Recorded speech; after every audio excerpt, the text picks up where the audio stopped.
ரொம்ப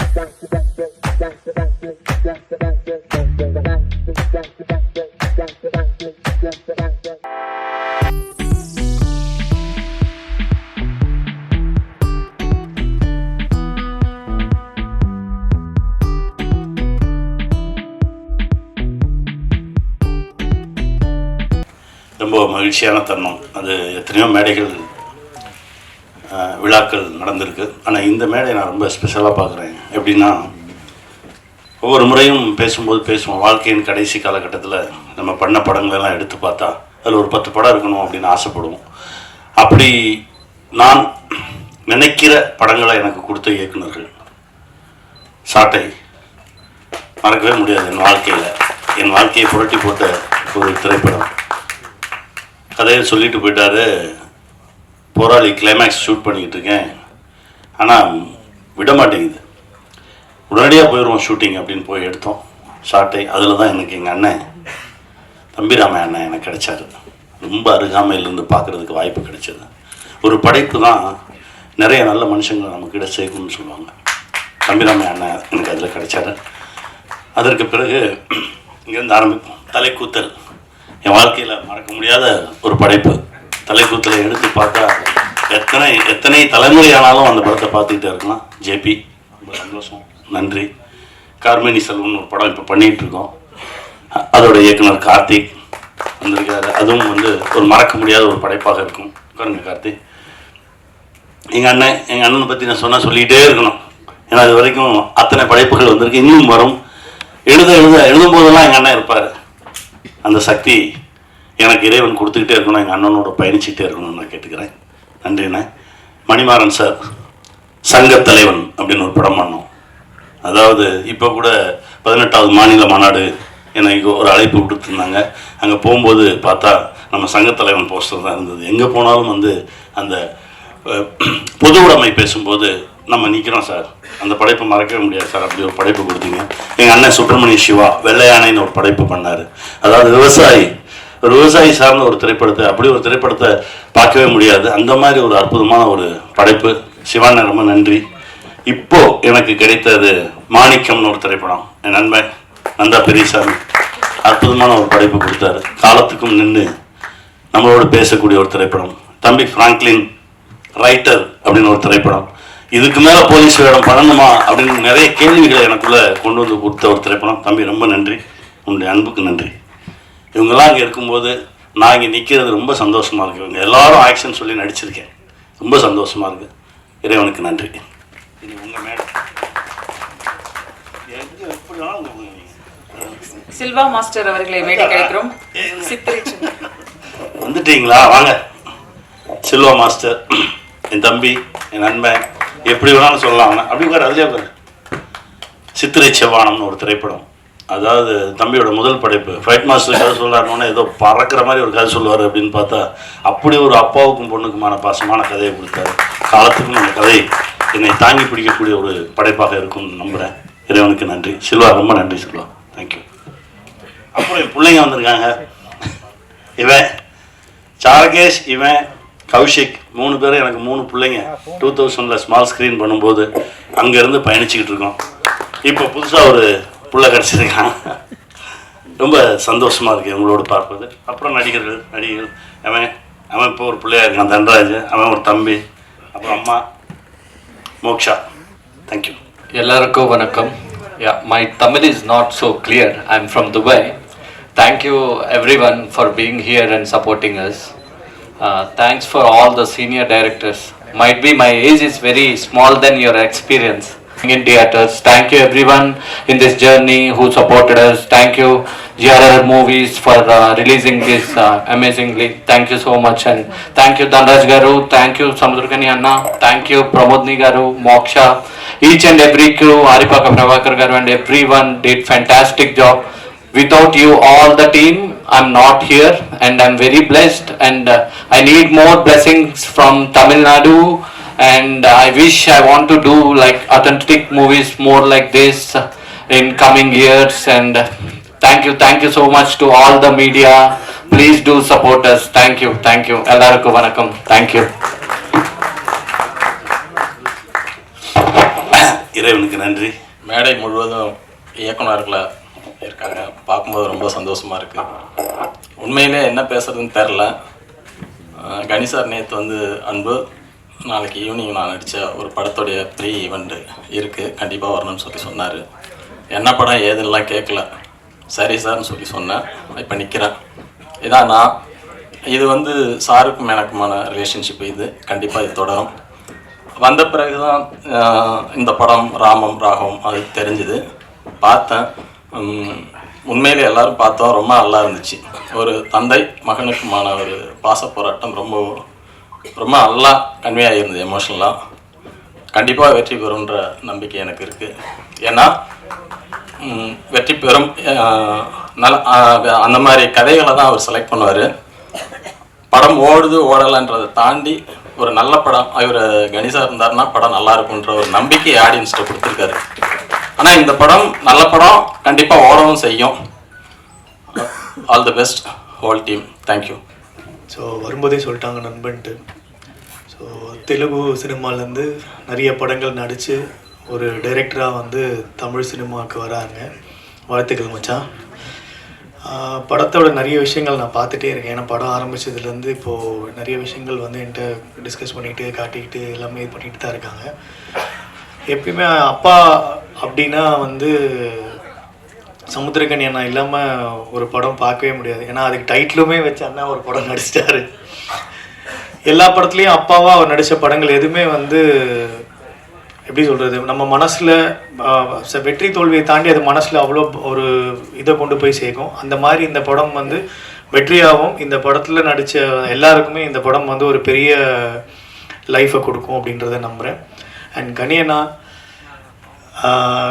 ரீசெண்டாக இப்போ சொன்னாங்க ஒரு இதில் ஃபங்க்ஷனில், நேற்று கூட ஒரு ஃபங்க்ஷனில் சொன்னாங்க, நிறைய பேருக்கு அவர் வந்து வாய்ப்பு கொடுக்குறாரு, அவர் வந்து தூக்கி விடுறாங்க ஒவ்வொருத்தரையும். அவர் ஒரு படம் கமிட் பண்ணுறாங்கன்னா அந்த டைரக்டரையும் அந்த டீமையும் வந்து அவர் என்ன கஷ்டப்பட்டு இந்த இடத்துக்கு வந்திருக்காரோ அந்த மாதிரி அவங்களையும் வந்து அந்த இடத்துக்கு கொண்டு போகணும் அப்படின்றதுல வந்து எல்லாரையும் வந்து அதை அரவணைச்சு பண்ணிட்டு இருக்காங்க அப்படின்னு சொன்னாங்க.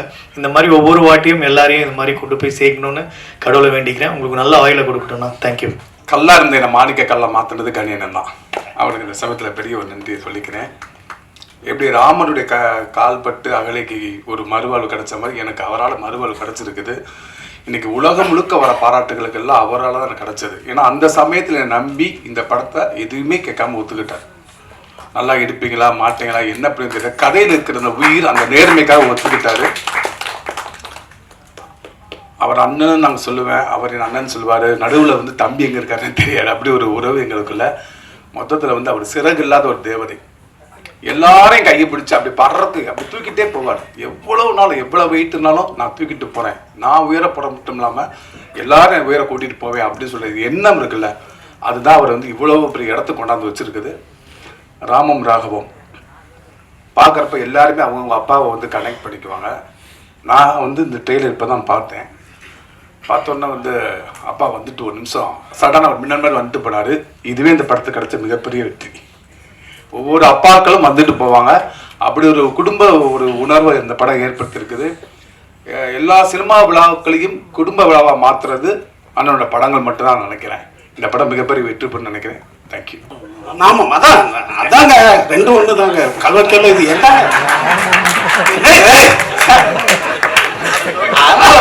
எங்க ஊர்ல நாமம் சொல்லுவோம், ராமன் சொல்லுவது என்ன, அதுக்கு அர்த்தம் அதான் புகழ் அல்லது பேர். ராகவம்னா மகன், குறிப்பா வந்து ராகவனுடைய மகனே ராகவம் அப்படின்னு சொல்லுவாங்க. இது வந்து ஒரு இது. இன்னும் சொல்ல போனா இன்னும் உள்ள போனோம்னா நீங்க தேவர்கள் எல்லாம் ராமம் இவங்களை கும்பிடுவாங்க. தேவர்கள் எல்லாம் நாமம் போட்ட கடவுள்களை கும்பிடுவாங்க. அசுரர்கள் எல்லாம் பட்ட போட்ட கடவுளை கும்பிடுவாங்க. இதெல்லாம் வந்து அதுக்குள்ள இருக்கிற விஷயங்கள் நம்ம போக வேண்டாம். சரி, என்னன்னா இந்த அப்பா மகன் உறவு இருக்கு இல்லையா, நீங்க தாயா யார் வேணாலும் வாழ்ந்துடலாம். ஏன்னா நான் தாயின் வயது தான் என்னுடைய முதல் 10 மாதம். அதனால் என்கிட்ட தாய்மை இருக்கும். என் முதல் வீடு எங்கள் அம்மாவுடைய கருவறை தான். அதனால் எல்லா மனிதனுக்கும் தாய்மை இயற்கையிலே இருக்கும். அவனுக்கு 12-13 வயசு வரைக்கும் அவனுக்கு பெண் குரல் தான் இருக்குது. அதனால் அவன் பெண்மையாக தான் இருக்கிறான்.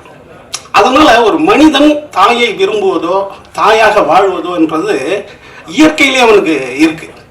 ஆனால் ஒரு தந்தையாக மாறுறது இருக்கு இல்லைங்களா, அது வந்து மாபெரும் தவம். அவ்வளோ சீக்கிரம் நீங்கள் அந்த கருணையான இடத்த நீங்கள் அடையிறதுங்கிறது மிகப்பெரிய ஒரு ஒரு தவம். அது குறிப்பாக உங்கள் முகம் 40 வயசு பிறகு உங்கள் தந்தை முகமாக மாறும். இப்போ நான் என்னுடைய அம்மா முகம் உள்ளவன். சின்ன வயசில் என்ன சின்ன வயசில் எங்கே போனாலும் அமிர்தவள்ளி பையனான்னு தான் கேட்பாங்க. ஏன்னா என் முகம் எங்கள் அம்மா முகமாக தான் இருந்தது.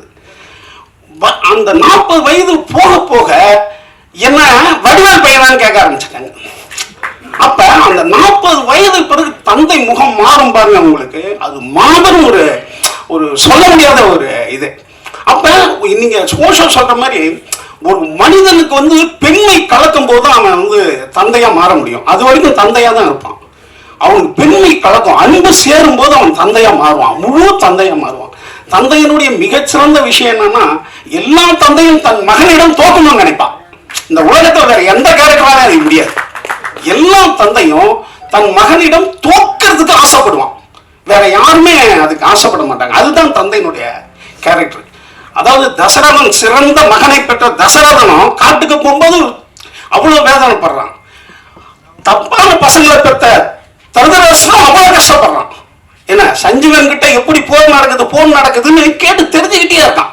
அப்ப வாழ்நாள் பூரா தந்தைகள் நல்ல பிள்ளைய பெற்றவனும் சரி, சுமாரான பிள்ளைய பெற்றவனும் சரி, தந்தைகள் கஷ்டப்பட்டுக்கிட்டே இருக்காங்க தன் பிள்ளை ஜெயிச்சிட மாட்டானா அப்படின்ட்டு. ஆனா சில தந்தைகள் என்ன பண்ணிடுவாங்கன்னா, மாபெரும் வெற்றி அடைந்து மகன்களுக்கு தொல்லை கொடுத்துருவாங்க.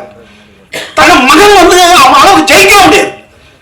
பெரிய வெற்றி அடைந்த தந்தையினுடைய மகனுடைய சோகம் என்னன்னா, அவன் தந்தையை ஜெயிக்கவே முடியாத ஒரு காலகட்டமும் இருக்கு. ஆனா ஜெயிக்கலாம், நல்ல பேரை எடுத்து ஜெயிக்கலாம். எப்படி ஒரு தந்தைக்கு இப்படி ஒரு மகன் தான், அந்த பேரை கெடுக்காம சிறந்த வார்த்தைகள், சிறந்த பண்பு, சிறந்த சமுதாய தொண்டு இப்படி செஞ்சு மிகச்சிறந்த பேர் எடுக்கலாம். அவன் வாழ்க்கையில் வந்து வெற்றி அடைந்த அப்பா பண்ணிட்டாரு, இவன் பேர் எடுத்து கொடுத்துடலாம், பேர் எடுக்கும் பிள்ளையா இருக்கலாம். அப்படியாக இந்த அப்பா பையனுடைய கதை மிகச்சிறந்த படமா நிச்சயமா இருக்கும்னு நான் நம்புறேன். குறிப்பா காந்தி வந்து சுயசரிதை எழுத சொல்றாங்க காந்தியை. அவர் என்ன சொல்றாரு, தெற்காசியாவில் இது வரைக்கும் சுயசரிதை யாருமே எழுதல, நான் தான் எழுதணும்.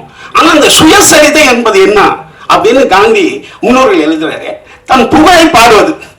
ஒரு சுயசரிதையில் என்ன இருக்கும்னா, நான் அதை பண்ணேன், இதை கிழிச்சேன், அதை பண்ணேன், இதை பண்ணேன்றது தான் சுயசரிதை. அது எனக்கு கூச்சமா இருக்குன்னு காந்தி சொல்லிட்டு பின்னால் என்னன்னு சொல்றாருன்னா, என்னுடைய சத்தியங்களை உண்மைகளை நான் எழுதுறேன்னு தான் இந்த புத்தகத்தை ஆரம்பிக்கிறாரு. அதுல ஒரு அற்புதமான காட்சி இருக்குங்க.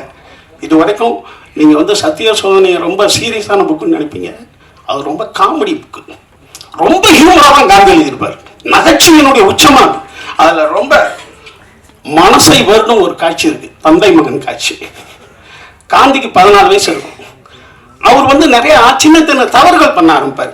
பீடி அவருக்கு தெரியும், அவங்க அப்பாவுக்கு தெரியாம குடிப்பாரு. புலால், அதாவது அவங்க வந்து வைஷ்ணவராக இருக்கிறதால அவங்க வந்து நான்வெஜ் சாப்பிட தெரியாம நான்வெஜ் சாப்பிடுவாரு. அப்புறம் வந்து திருடுவாரு. இந்த மாதிரி நிறைய விஷயம் பண்ணிட்டு இருப்பாரு.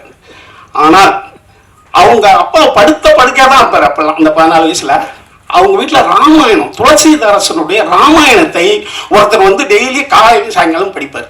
இப்ப காந்தி வந்து அவங்க அப்பாவுக்கு கால் அமைக்க விட்டுக்கிட்டே அந்த ராமாயணத்தை கேட்டுக்கிட்டே இருப்பார்.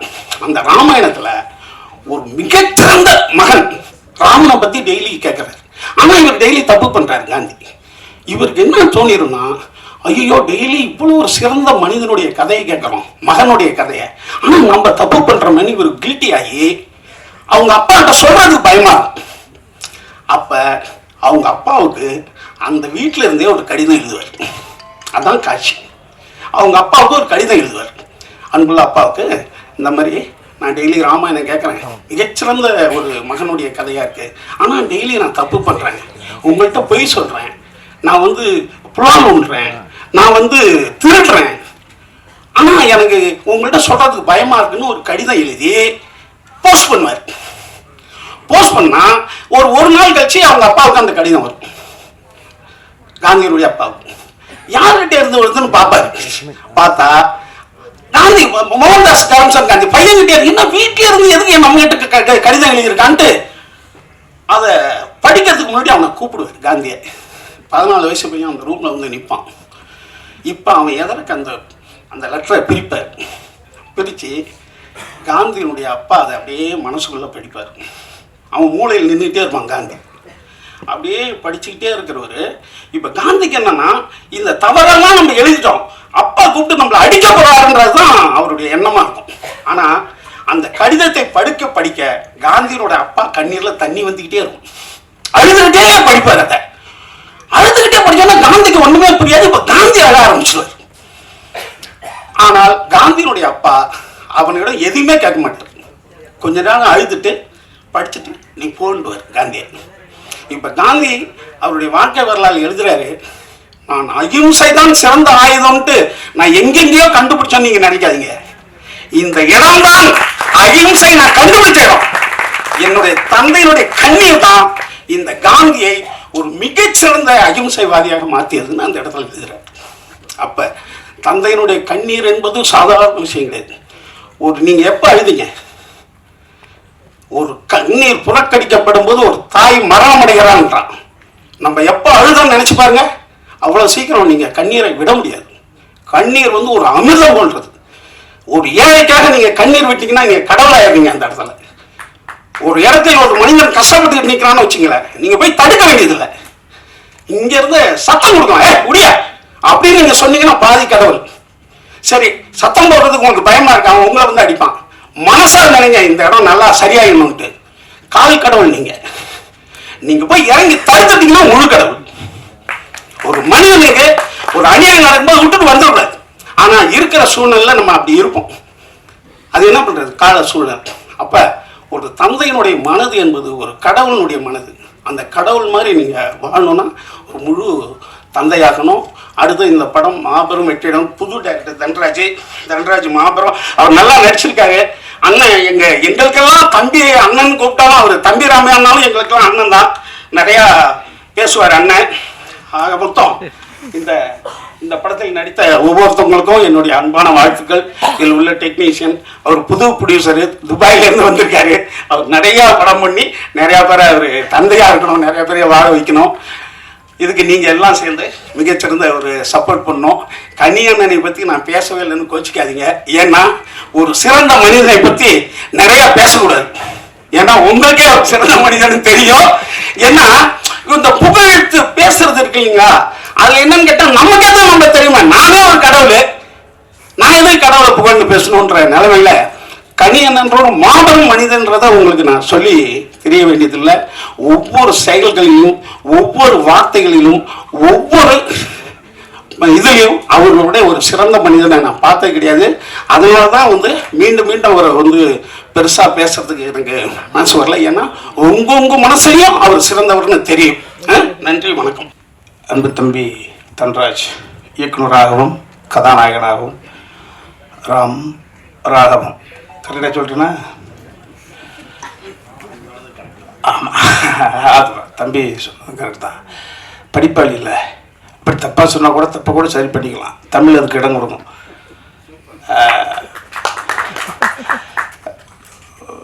தம்பி சமுத்திரக்கனி இந்த தேர்ந்தெடுத்த பொழுது பார்த்தேன். ரைட்டர் அப்படின்ற ஒரு படத்தின் மூலமாக ஒரு இயக்குனர், வெள்ளை யானை, சங்கத்தமிழர், இதெல்லாம் பாருங்கள் எந்த அளவுக்கு கலெக்ட் ஆச்சுன்னு தெரியாது. நம்மளுக்கு ஒரு 80 வயசு ஆகும். ஒரு கைத்துக்கட்டில் மல்லாக்க படுத்துட்டு அதெல்லாம் கலந்து போய் பேப்பர் பண்ணி யோசிக்கிற பொழுது நம்ம என்னடா சாதிச்சோம், எத்தனை கோடி பணம் இருக்குது, அதில் என்ன சாதித்தோம். அந்த சாதனைக்கு உறுதுணையாக இருந்தவர்கள் தம்பி சமுத்திரக்கனி. அவருக்கு நிச்சயம் 80 ஒரு 90 நல்ல கண்ணையா வாழுகிற காலம் வரை வாழ்வார். அப்படி வாழுகிற பொழுது சுயநினைவோடு 100 வயதில் மல்லாந்து படுத்துக்கிட்டு யோசிக்கிற பொழுது நான் இந்த தமிழ் பூமிக்கு என்ன சாதித்தேன், அடுத்த தலைமுறைக்கு என்ன கொடுத்தேன் என்று யோசிக்கிற பொழுது எவ்வளவு கொடுத்திருக்கேன்னு யோசிக்கலாம். ஸோ தம்பி பார்க்கிற பொழுது ராஜமௌலியும் அழைக்கிறார், ராஜமௌலியுடைய மகனும் அழைக்கிறார், தென்னிந்தியாவுடைய ஆற்றலின் ஒட்டுமொத்த உருவம் தம்பி தனுசும் தொடர்ச்சியாக அழைக்கிறார். எப்படி ஒரு மனிதனால் இப்படி ஒரு எல்லோரோடும் கைகுலுக்கி செல்ல முடிகிறது? அப்போ அதற்கு பின்னணியில் அந்த மனசு இருக்குல்ல, அது எப்படி ஏறும் இறங்கும் இறங்கும். ஒரு பெரிய சாதாரண விஷயம் கிடையாது. அந்த தம்பி கனியை நான் தம்பியாக பெற்றதில் எனக்கு ஒரு பெரிய மகிழ்ச்சி. நான் அந்த இப்போ எனக்கும் தம்பிக்கும் இணைப்பு பாலமாக இருந்தது அன்பு பிள்ளை தம்பி சாட்டை அன்பழகன் தான்.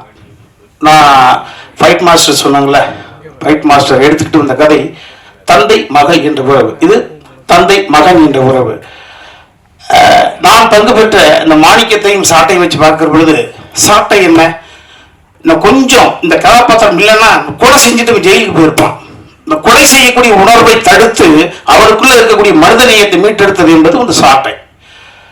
மாணிக்கம் என்ன, நாசசார் என்ற ஒரு கதாபாத்திரம் இல்லை என்றால் வாழ்க்கை முழுக்க இளம் பிராயத்திலேயே அவர் திருடராக தொடர்ச்சியாக இருந்து எங்கோ சேதாரமாக இருப்பான். அற்புதமான அந்த உணர்வுகள் இது நிச்சயமாக இந்த மாணிக்கம் படமே பாருங்க, இந்த சாட்டை எடுத்து பாருங்க. நான் அடுத்த தலைமுறைக்கு கண்ணை மூடிட்டு பேரன் பேத்தியோடு உட்கார்ந்து அந்த படத்தை போட்டு காமிக்கலாம். பா தம்பி சிவா சொன்னதை போல தவறு செய்வது ஒன்றும் பெரிய விஷயம் கிடையாது. தவறு செய்து விட்டு நான் தான் தவறானவன் என்று பெயர் வாங்கி விட்டேன், தொடர்ச்சியாக தவறு செய்வோம் என்ற உணர்வுக்கு சொந்தக்காரனை இல்ல திரும்பி வா என்று ஒரு படைப்பு சொல்லணும். ஸோ நிச்சயமாக இந்த சாட்டையும் இந்த மாதிரியான படைப்புகள் அடுத்த தலைமுறைக்கு இப்பொழுது சமீபத்தில் அனன்யாஸ் நானா நானினா ஹிந்தியில தாத்தா பாட்டி அந்த ஒரு இடத்துல போயிருந்தேன். கிட்டத்தட்ட ஒரு phase 1, phase 2, phase 3, phase 6 வரைக்கும் கமிட் ஆயிருக்கு. அங்க இருக்கக்கூடிய அத்தனை பேரும் 60 வயதை தாண்டியவர்கள், ஈன்றெடுத்த பிள்ளைகளுக்கு அற்புதமான வாழ்க்கை அமைச்சவர்களை எல்லாம் வெளிநாட்டுக்கு அனுப்பி வச்சுட்டு அற்புதமாக இன்பமாக வாழ்ந்து கொண்டிருக்கக்கூடியவங்க. அவர் ஒவ்வொரு ஃபேஸ்லையும் மாணிக்கத்தை பார்த்துட்டோம். திரும்பவும் சொல்கிறோம், ஒரு மனிதனுடைய வெற்றி படத்தை வைத்து தீர்மானிப்பது அல்ல, மனதை வைத்து தீர்மானிப்பது. சோ அவ்வளவு பெரிய மன மகிழ்ச்சிக்கு காரணமாக இருக்கக்கூடிய ஒரு மாணிக்கம். ஆனால் நான் யோசிச்சு பார்த்தேன், நேற்று தான் பேசுறேன், என்ன பேசுறது தம்பியார் கூப்பிட்டுச்சேன். இந்த ஃபீல் கூட்டம் முதல்ல ஃபீல் கூட்டுன்றாங்க. இந்த ஃபீல் கூட்டம் முதல்ல இந்த உலகத்துக்கு சொல்ல யார் தெரியுங்களா சார்? அதை மட்டும் சொல்லிட்டு விடைபெற்றுலாம் இருக்கேன். ஃபீல் குட் புராணம் தான், ஆனா எழுதுகிற மனுஷன் இல்லையா? கம்பர் தான் இந்த ஃபீல் குட். இவர்களுக்கெல்லாம் முதல் இயக்குனர் கம்பர் தான். தம்பி சுப்பிரமணிய சொல்லி போல என்னன்னா, ராமன் கடவுள், அவனை இரவு பகலாக வணங்கி கொண்டிருப்பவன் வாலி. ஒரு சூழ்நிலையில ராமன் வில்லாட்டியான், வில் தைத்து விட்டது, மரணத்தின் வாசல், சாக போறேன் தெரியுது. அவன் சாவை பற்றி கவலைப்படவில்லை. நான் அனுதினமும் வணங்கக்கூடிய ராமனால் இந்த வில் எய்தப்பட்டிருக்க கூடாது, என் ராமன் கொலையாளி ஆயிடக்கூடாது என்ற பதட்டத்துடன் அந்த வில் எடுத்து பார்க்கிறான். பார்த்தா ராமனுடைய வில் கலங்குறான். ஐயோ பார்த்தா ராமன் என்று ஆகிறான். ராமா, நீயா இதை எழுதாய்? நீயா இந்த பரிச்சலுக்கு நீயா காரணமாய் போகிறாய்? இந்த ஒட்டுமொத்த உலகத்துக்கே அருள் பாதிக்கக்கூடியவனா நீ இந்த பரிச்சோலை சுமந்தால் இந்த புகை என்ற மௌனத்தை யார் சுமந்தா? தகுதியில் அவன் போய் உட்கார்ந்துட போறானே. சோ எவன் தவறு செய்தானோ இந்த தவறு செய்தவன் பாயிண்ட் ஆஃப் இருந்து யோசிக்கக்கூடிய குணம் இருக்கு பாத்தீங்களா? புராணம் தான் எழுதுவது. அவன் வசனங்கள் போடுறான் பாருங்க. டேய், ஓவியத்தால் கூட வரைய முடியாத ஒரு அழகு கொண்டவன்டா நீ ராஜவம்சத்தை சேர்ந்தவன், படிப்பாளி. நான் குரங்கு இனத்தை சேர்ந்தவன். ஐயோ, அப்பேற்பட்ட கடவுளியா எழுதான் யோசிக்கிறான். ஓஹோ, மனைவி சீதா பிரிந்த காரணத்தினால நீ குத்திட்டியாப்பா? நீ என்ன செயல் செஞ்சன்னு உனக்கே தெரியாமலே செய்தியா? அதெல்லாம் பரவாயில்லப்பா. ஆனா மாறு வேஷம் போட்டு என் மனைவியை தூக்குற ராவணனுக்கும் மறைந்திருந்து என்னை தாக்கிய உனக்கு வித்தியாசம் என்ன இருக்குப்பா? அந்த உலக பேசுவேடா, அதை நினைச்சு எனக்கு சங்கடமா இருக்குப்பா. சோ அவரை நினைத்தே ஃபீல் பண்றான். ஃபீல் போட்டு பாருங்க. சரி, ஒவ்வொரு மனிதனும் பிறப்பது சாவதற்குத்தான், பாசிட்டிவ் அப்படின்றதுதான் வாழ்வதற்கு என்று சொல்லுவோம். பிறக்கும் பொழுது இன்னொரு சவம், அதனாலதான் பிரசவம். ஆனா சாவு இருக்கிற பொழுது, மனிதன் இருக்கிற பொழுது மரணம் வராது. மரணம் இருக்கிற போது மனிதன் இருக்க மாட்டான். ஆனா எனக்கு மிகப்பெரிய ஒரு கொடுப்படி, நான் வணங்கிய கடவுளே என்னை குத்துகிறான், கொள்கிறான். நான் சாவதற்கான காரணம் நீ என்று அறிந்து சாகிறேன். அந்த வகையை திருப்தி. 2 அப்ளிகேஷன். என் தம்பி சுக்குருமே கொஞ்சம் போத வசலாம், கொஞ்சம் பேட் ஹேபிட்ஸ். இதே மாதிரி வேத ஏதோ ஒரு நூலில் ஒரு சூழ்நிலையில அவன் மேல இதே மாதிரி குணத்தை ஒண்ணு. இன்னொன்று, சுக்ரீவன் தான் ராமன்ட்ட சொல்லி ராம சுக்ரீவனுக்காகத்தான் குத்தி கொண்டான். அப்படி உன் தம்பிகள் லட்சுமணனோ பரதனோ நாளைக்கு நான் இறந்த பிறகு என் தம்பிக்கு கிண்டல் பண்ணிடக்கூடாதுப்பா, அதை கொஞ்சம் தடுத்துறியா? இந்த அப்ளிகேஷன் தான் பண்ணான். இதை படிக்கிற பொழுது இதுதான் இதனுடைய followers and feel good directors. உங்கள் அனைவரையும் இதை விட வயதில் இளையவர்களாக இருந்தாலும் பாதம் தொட்டு வணங்குகிறேன். இதே போன்ற படத்தை கொடுத்து கொண்டே இருங்கள். வாழ்க வையம். ஒரு நல்ல மனிதர்கள் முதல்ல, ஏன்னா அங்கே இருக்கிற அத்தனை பேருமே பார்த்தீங்கன்னா அற்புதமான படைப்புகளை கொடுத்த ஒரு இயக்குனர்கள். அவங்களுக்கும் என்னோட மனமார்ந்த வாழ்த்துக்கள். என்னை பார்த்து நிறைய பேர் பயப்படுவாங்க. என்ட்ரி ஆன உடனே பார்த்தீங்கன்னா பயந்துருவாங்க. பழகிட்டாங்கன்னா கொஞ்சம் ஓகே பரவாயில்ல அப்படின்னு நினைப்பாங்க. இப்படி ஒரு கேரக்டர். இது வந்து தெரிஞ்சவங்களுக்கு ஓகே, தெரிஞ்ச கூட்டங்கிறது ஒரு 10-100 பேர் வச்சுக்கலாம்ல. தெரியாதவங்க பார்த்தீங்கன்னா, நான் இப்போ ஒரு பப்ளிக் பிளேஸில் போயிட்டேன், ஒரு ஒரு ஒரு ஹாலுக்குள்ளே போனேன்னா என்னை பார்த்து பயந்து ஒதுங்குற கூட்டங்கள் வந்து நிறைய பெண்கள் கூட்டங்கள். பயந்து ஒதுங்கிடுவாங்க, ஐயோ ஒரு ஃபைட் மாஸ்டர்ப்பா அப்படின்னு ஒதுங்கிடுவாங்க. மனசுக்குள்ள ஒரு சின்ன ஃபீல் இருக்கும், அது அப்புறம் போக போக பழகிடுச்சுன்னு வச்சுக்கோங்க. இப்போ ஹாஸ்பிட்டல் சைட்லாம் போனோன்னா என்கிட்ட பேசுறதுக்கே பயப்படுவாங்க, பயந்து பயந்து அப்படியே ஒதுங்கிட்டு இருப்பாங்க. அதை வந்து ஒரு இடம் மாற்றிச்சு எனக்கு. அந்த ஃபைட் மாஸ்டருங்கிற ஒரு கேரக்டர் நான் மாற்றி ஒரு சித்திரை சிவானம்னு ஒரு படம் எடுத்ததுக்கப்புறம் பார்த்தீங்கன்னா நிறைய தாய்மார்கள் நிறைய பேர் ஃபோன் பண்ணி நீங்கள் எப்படி இதை ஃபீல் பண்ண முடிஞ்சுது அப்படின்னு கேட்டாங்க. அது முழுக்க முழுக்க காரணம் சொல்லணுன்னா நான் கணியனுக்கு தான் சொல்லுவேன். ஏன்னா அவர் அந்த கதையை கரெக்டாக சூஸ் பண்ணி கரெக்டாக கையாண்டார். என்னைய வந்து ஒரு ஒரு ஒரு சாஃப்டான மனுஷனாக இந்த உலகத்துக்கு காட்டின முதல் மனிதர் அவர் தான். நிஜமாக தான். எங்கள் வீட்டில் கூட என்னை வந்து பார்த்தீங்கன்னா அவன் கொஞ்சம் முரட்டு பையன்ப்பா அப்படிங்கிற மாதிரி தான் சொல்லுவாங்க. ஆனால் உலகத்துக்கே முதல்ல என்னை ஒரு சாஃப்டான மனிதரை காட்டினது அண்ணன் தான். எனக்கு மிகப்பெரிய சந்தோஷம். ஏன்னா அந்த படம் முடிச்சதுக்கப்புறம் அவ்வளோ பேர் எனக்கு தெரியவே தெரியாது இவ்வளோ பெரிய இம்பேக்ட் ஏற்படுத்தும் அப்படின்னு தெரியாது. இந்த படத்தை ஒத்துக்கிட்டு, அதாவது அந்த படத்தை சார் சொன்ன மாதிரி அந்த ஒரு படத்தை ஒத்துக்கிட்டாருன்னா அந்த படத்துக்கு என்னவெல்லாம் வேலை பார்த்தாருன்னா நானே சொன்னேன், அவர் தான் ப்ரொடக்ஷன் மேனேஜர். நாங்கள் கொஞ்சம் லேட்டானா கூட சீக்கிரம் வாங்கப்பா ஷூட்டிங் பண்ணணும் அப்படின்னு ஒரு ப்ரொடக்ஷன் மேனேஜராக, ஒரு அண்ணனா, ஒரு ப்ரொடியூசராக, ஒரு டைரக்டராக அவ்வளோ தூரம் தூக்கி கொண்டு வந்து அந்த படத்தை நிப்பாட்டி இப்போ இவங்க சொன்ன மாதிரி ஒரு மிகப்பெரிய ஒரு மென்மையான படத்தை எடுக்கக்கூடிய ஒரு அற்புதமான இயக்குனர் அப்படின்னு சொல்கிற லெவலுக்கு ஒரு பேர் எடுத்து கொடுத்தது அண்ணன் கணியண்ணன் தான். அவங்களுக்கு இன்னொரு விஷயம் என்னென்னா, இப்போ ஒரு படமோ ஒரு சில டைரக்டருங்க வந்து பார்த்திங்கன்னா நிறைய படங்கள் ஒரு 10 படங்கள் பண்ணதுக்கப்புறம் ஹீரோ பெரிய ஆள் ஆயிடுவாங்க. ஹீரோ பெரிய ஆள் ஆனதுக்கப்புறம் அந்த டைரக்டர்லாம் மறந்துடுவாங்க, யாரும் கூப்பிட கிடையாது, ஒரு பேசுறது கிடையாது, நிறைய பேர் ஃபோன் பிக்கப் பண்ணுறது கிடையாது. அந்த மாதிரிலாம் இருக்கிற ஒரு காலகட்டத்தில் இத்தனை படங்கள் பண்ண அத்தனை டைரக்டரும் இன்னைக்கு வரைக்கும் கரெக்டாக லைனில் வச்சு ஃபோன் பண்ணி கூப்பிட்டு வந்திருக்காரு. இதுக்கே என்னோட மனமார்ந்த வாழ்த்துக்கள்.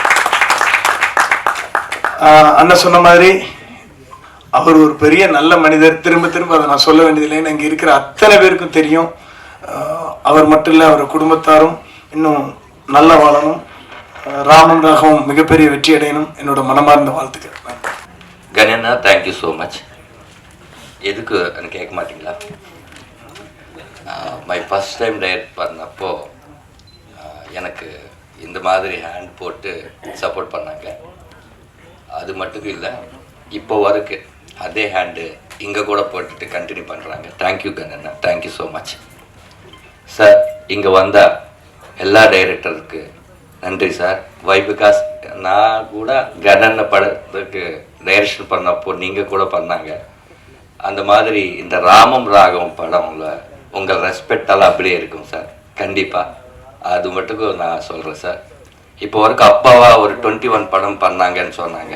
ஏமோ அந்த கடவுள் எனக்கு கொடுத்தாங்க, அந்த டேட்டே வந்துச்சு 21. அப்புறம் எங்கள் producer Prithvi, thank you so much. கண்டிப்பாக இந்த படத்துக்கு எனக்கு ஒரு நல்லா பண்ணா, ஒரு புது டைரக்டர் நல்லா பண்ணான்னு வரும். I am very happy. But எந்த படமும் அந்த மட்டுக்கே க்ரியேட் பண்ணுறது, அது இல்லாமல் இந்த ஃபீல் குட் படத்துக்கு கூட காசு வந்தால் நல்ல ப்ரொடியூசர் வருவாங்க, நல்ல ட்ரை பண்ண ஸ்டோரி சொல்கிறதுக்கு இந்த படம் ஓடணும். Please help me, thank you. நான் டைரக்ஷன் எதுக்கு பண்ணிட்டேன்னா, எனக்கு ஒன்றும் தெரியாது. My assistant director and my co director, my associate director, thank you so much. இந்த வேதிக்கையில் அது சொல்லணும், அது என் బాధ్యత. అప్పుడు my DOP and my editor Marthanda K Venkatesh గారు, మై ప్రజెంటర్ ఆరిపాక ప్రభాకర్ గారు and everyone, thank you so much. நான் நினைக்கல இப்போ பார்த்தா இந்த படம் ஃபஸ்ட்டு 21 ரிலீஸ் அப்போது தியேட்டரில் பார்த்தா இப்படி தான் இருக்கணும் க்ரௌடு. Please help me. நான் இன்னும் கொஞ்சம் கற்றுக்கிட்டு தமிழ் நல்லா பேசணும், அதுக்கு தான் ட்ரை பண்ணுறேன். ஐ எம் வெரி சாரி, எதனா நான் தப்பாக பேசினேன், மன்னிச்சுங்க. நீங்கள்லாம் நான் ஹைதராபாத்தில் பார்க்குறேன் எவ்ரி மீடியா எல்லாம் social media and main media and Twitter Facebook promotion நல்லா பண்ணுறாங்க. Thank you Guna, thank you so much your support. இன்னும் படம்ல இந்த எல்லாரும் சொன்னாங்க, இந்த ராமாயணம் பற்றி எல்லாம் சொன்னாங்க. அது ராமாயணம்ல தசரதர் சொன்ன மாதிரி ராமுலுவாரு வனவாசம் போவாங்க.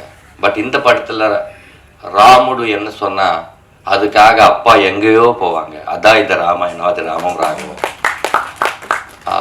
அண்ணன் இல்லாமல் நான் இந்த படம் ட்ரீமுக்கே வராது. எவ்ரி டைம் நாங்கள் எவ்வளோ டார்ச்சர் அண்ணக்கு இவ்வளோ டார்ச்சர் யாரும் இந்த டைரக்டர்ஸ் யாரும் கொடுக்கல நினைக்கிறேன்.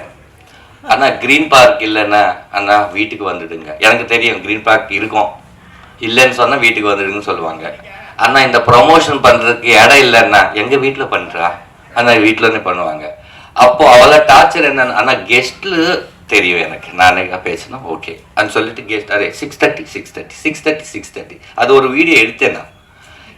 எதுக்கு இவ்வளோ காதலைன்னா என் மேலே இருக்கா இல்லை ப்ரொடியூசர் மேலே இருக்கா, அதில் படத்து மேலே இருக்கு. அது போதும். ஒரு நல்ல படம் ஜெயிக்கணும்னு நினைச்ச ஒரு ஒரு அண்ணா மாதிரி யார் இருப்பாங்க எனக்கு தெரியல. நான் ட்ராவல் பண்ணப்போ எனக்கு தாராசப்படுவாங்கன்னு சொன்னேன். எனக்கு ஆப்போசிட் வந்த அண்ணதான் லாஸ்ட்டு அண்ணதான் இருப்பாங்கன்னு நினைக்கிறேன். இப்படியே ஃப்ளைட்லேருந்து அப்படியே கை இது பண்ணிவிட்டு வீட்டு வரைக்கும், வீட்டிலேருந்து பிரசாத் லேப் வரைக்கும், பிரசாத் லேப்லேருந்து ஹைதராபாத் வரைக்கும் அண்ணதான் எனக்கு பேக் சைடில் இருக்காங்க. எனக்கு அப்பா இல்லை, பட் இப்போ இருக்காங்க. தேங்க்ஸ் அண்ணா, தேங்க்யூ ஸோ மச். இந்த லோகோ அப்போ எல்லாரும் கேட்டாங்க எந்த லோகோவில் அந்த ரெட் கலர் இருந்தப்போ, red colour is son and father blood relation colour. That's why I put it at red. Then faces, அப்பா ஷாடோ தானே son, that's why the 2 faces. That sign, அது அப்பா சந்தகம் தானே பையன், அதுக்காக சந்தகம். அதான் இந்த ராமோ ராகம் வச்சுக்கிட்டோம். இந்த படத்தை 21st ரிலீஸ் ஆகுது பேப்பர்.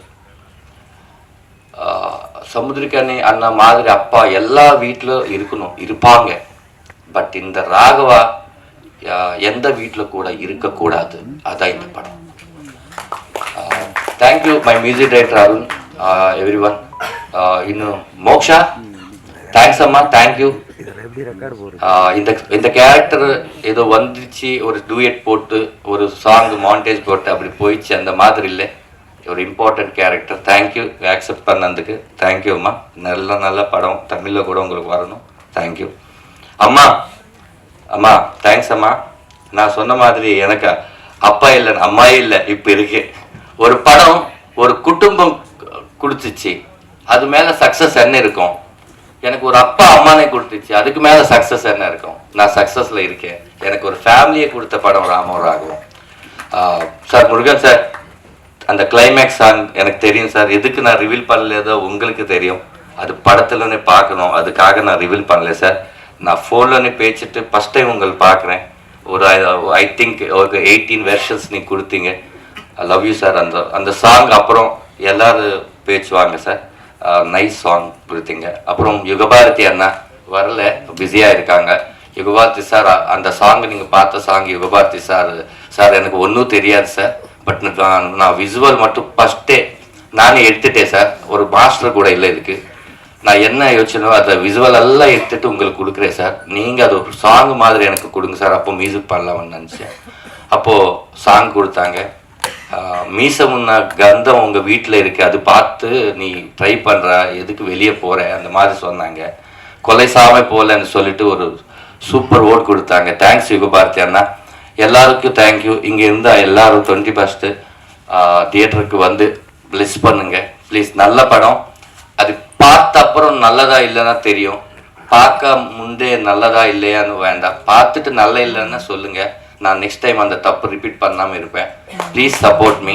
Thank you so much. இந்த படம் தமிழ்நாட்டில் ஜிஆர்ஆர் ரகு சார் நல்ல தியேட்டர் கொடுப்பாங்கன்னு சொன்னாங்க. நல்ல தியேட்டர் கொடுங்க சார். Please help me. எதுக்குன்னா துபாயிலேருந்து காசு எடுத்துக்கிட்டு தமிழ்நாடு வைக்கிறோம் சார். இங்கே காசு இங்கேயே இருக்கணும், ப்ளீஸ் துபாய்க்கு போகக்கூடாது.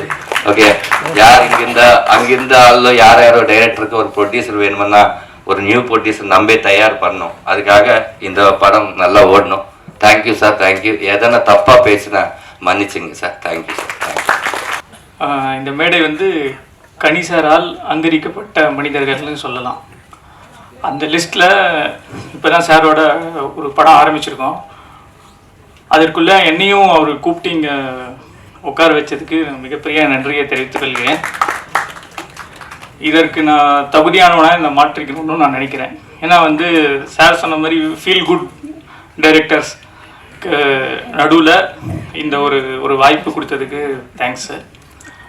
ரெண்டாவது, இது ஏன் எனக்கு ரொம்ப ஒரு பிடித்த ஒரு கூட்டமாக இருக்குன்னா, நான் வந்து ஒரு டூயட் மூவிஸில் ஒரு 10 இயர்ஸ்க்கு முன்னாடி அசிஸ்டன்ட் டைரக்டராக ஒர்க் பண்ணும்போது என்னுடைய நண்பர் படம் முடிகிற டைமில் ஒன்று சொன்னான், இந்த படம் எப்படியாவது வெற்றி பெறணும் அப்படின்னு சொன்னான். அப்போ தான் நம்ம 2 பேரும் ஃப்ரெண்ட்ஸாக இருக்க முடியும் அப்படின்னு. என்னடா சொல்கிறேன், இதுக்கும் அதுக்கும் என்ன சம்மந்தம்னு கேட்கும்போது அவர் சொன்னது, படத்தில் வந்து எப்பயுமே வெற்றியான போது தான் வந்து அவங்க எல்லோரும் சேர்ந்துருப்பாங்க. ஒரு படம் தோல்வி அடைந்தால் அவங்கெல்லாம் வந்து மோஸ்ட்லி அதுக்கப்புறம் மீட் பண்ணுறது, பேசுறது, ஃப்ரெண்ட்ஸ் பார்த்துப்பாங்க, பழகிப்பாங்க. பட் அந்த ஒரு சக்ஸஸ்னால வரக்கூடிய ஒரு தான் வந்து உண்மையாக எல்லோரும் சேருவாங்கன்னு சொன்னார். அதை வந்து கண் முன்னே உடைத்தெறிந்த ஒரு மேடையாக தான் நான் இதை பார்க்கிறேன். ஏன்னா இந்த மாதிரி ஒரு முன்னாடியே சொன்ன மாதிரி சார் நினச்சா யாரை வேணால் கூட்டிகிட்டு வர முடியுன்றதுக்கு நடுவில் அவருக்கு பிடிச்ச கதைகள், அந்த படைப்புகள், அதனால மட்டுமே நான் வந்து இந்த கூட்டத்தை நம்புறேன்னு ஒன்று கூட்டது ரொம்ப பெரிய விஷயமா இருக்குது. இதில் வந்து கணிசாரோட நான் எப்படி இணைந்தேன்றதை நான் சொல்லணும்னு நீங்கள் நினைக்கிறேன். ஏன்னா அதுவே உங்களுக்கு கணிசார் பற்றி தெரியறதுக்கான வாய்ப்பு இருக்குது. நீங்களாம் ஏன் படம் வரணும், இப்போ நம்ம வந்து படம் வரணும்னா உடனே நம்ம யோசிப்போம். சில பேர் சொல்லும்போது இவர் சொன்னார்னா இந்த படம் நல்லா இருக்கும் அப்படின்னு ஒரு நம்பிக்கை வந்து போகிறவங்க தான் ஜாஸ்தி. அது ரெவ்யூஸாக இருக்கலாம், யூடியூப் வீடியோஸாக இருக்கலாம், பத்திரிகையாளர்களாக இருக்கலாம், இல்லை நண்பர்களாக கூட இருக்கலாம். அந்த மாதிரி சார் வந்து ஒரு ஸ்கிரிப்டை தேர்ந்தெடுத்தாலே அதில் ஒரு விஷயம் இருக்குன்றதுக்குள்ள இது இந்த மேடை ஒரு மிகப்பெரிய ஒரு உதாரணம். அதில் வந்து நான் சாருக்கு வந்து இந்த ஸ்கிரிப்டை வந்து நிறைய பேர்கிட்ட நான் ட்ரை பண்ணிட்டே இருந்தேன். பல தடவை ட்ரை பண்ணி சரி ஒரு மாதிரி ஒரு அலுப்பு தட்டும்போது எனக்கு தெரிஞ்ச ஒரு நண்பர் மூலிமா நான் வந்து சாருக்கு வந்து ஸ்கிரிப்ட் அனுப்பிச்சேன். அப்போ அவர்கிட்ட சொன்னேன், சார் எல்லாரும் வாங்குவாங்க ஸ்கிரிப்டை, அதுக்கப்புறம் அவங்க படித்தாங்களான்னு ஃபாலோ பண்ணுறதுக்கே பல நாட்கள் ஆகும். ஸோ அதனால் எனக்கு பெருசாக நம்பிக்கை இல்லை சார். அவர் வந்து ஒரு வேளை படிக்கிறதா இருந்தால் எனக்கு ஒரு ஃபோன் பண்ண சொல்லுங்கள் சார்னு ஒரு திமுறோட தான் சொன்னேன். சொல்லிவிட்டு நான் பாட்டுக்கு போயிட்டு இருந்தேன். ஒரு நாள் நான் வந்து இமெயில் பண்ணுங்கன்னு சொன்னார். சரின்னு இமெயில் பண்ணிட்டேன். அடுத்த நாள் காலையில் 10 மணிக்கு கனி சார் ஃபோன் பண்ணார். கார்த்திக், நீங்கள் வந்து படிக்கிறதுக்கு முன்னாடி ஃபோன் பண்ண சொன்னீங்களா, என்ன விஷயம் அப்படின்னாரு.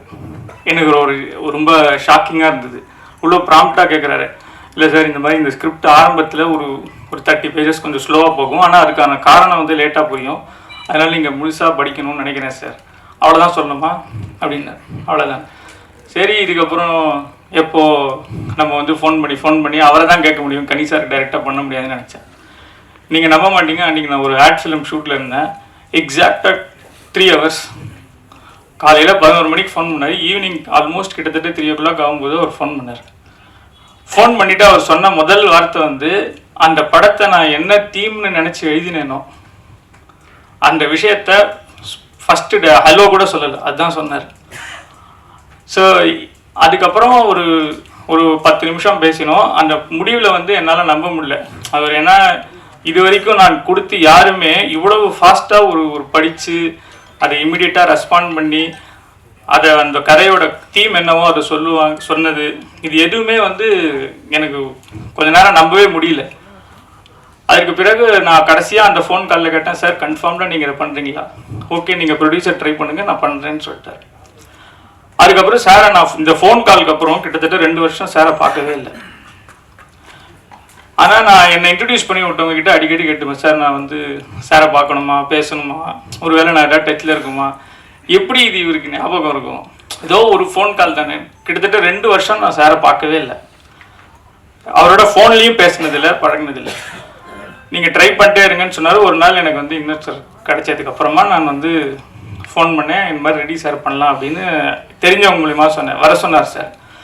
இதற்கு நடுவில் நான் படத்தை சார் படித்ததுக்கு அப்புறமா இந்த 2 வருஷத்துக்குள்ள சார் வந்து வினோதித்தம் பண்ணிட்டாரு, தெலுங்குல போய் ஒரு மெகா ஸ்டோரோட படம் டைரக்ட் பண்ணிட்டாரு, பல பெரிய இயக்குனர்களோட பண்றாரு.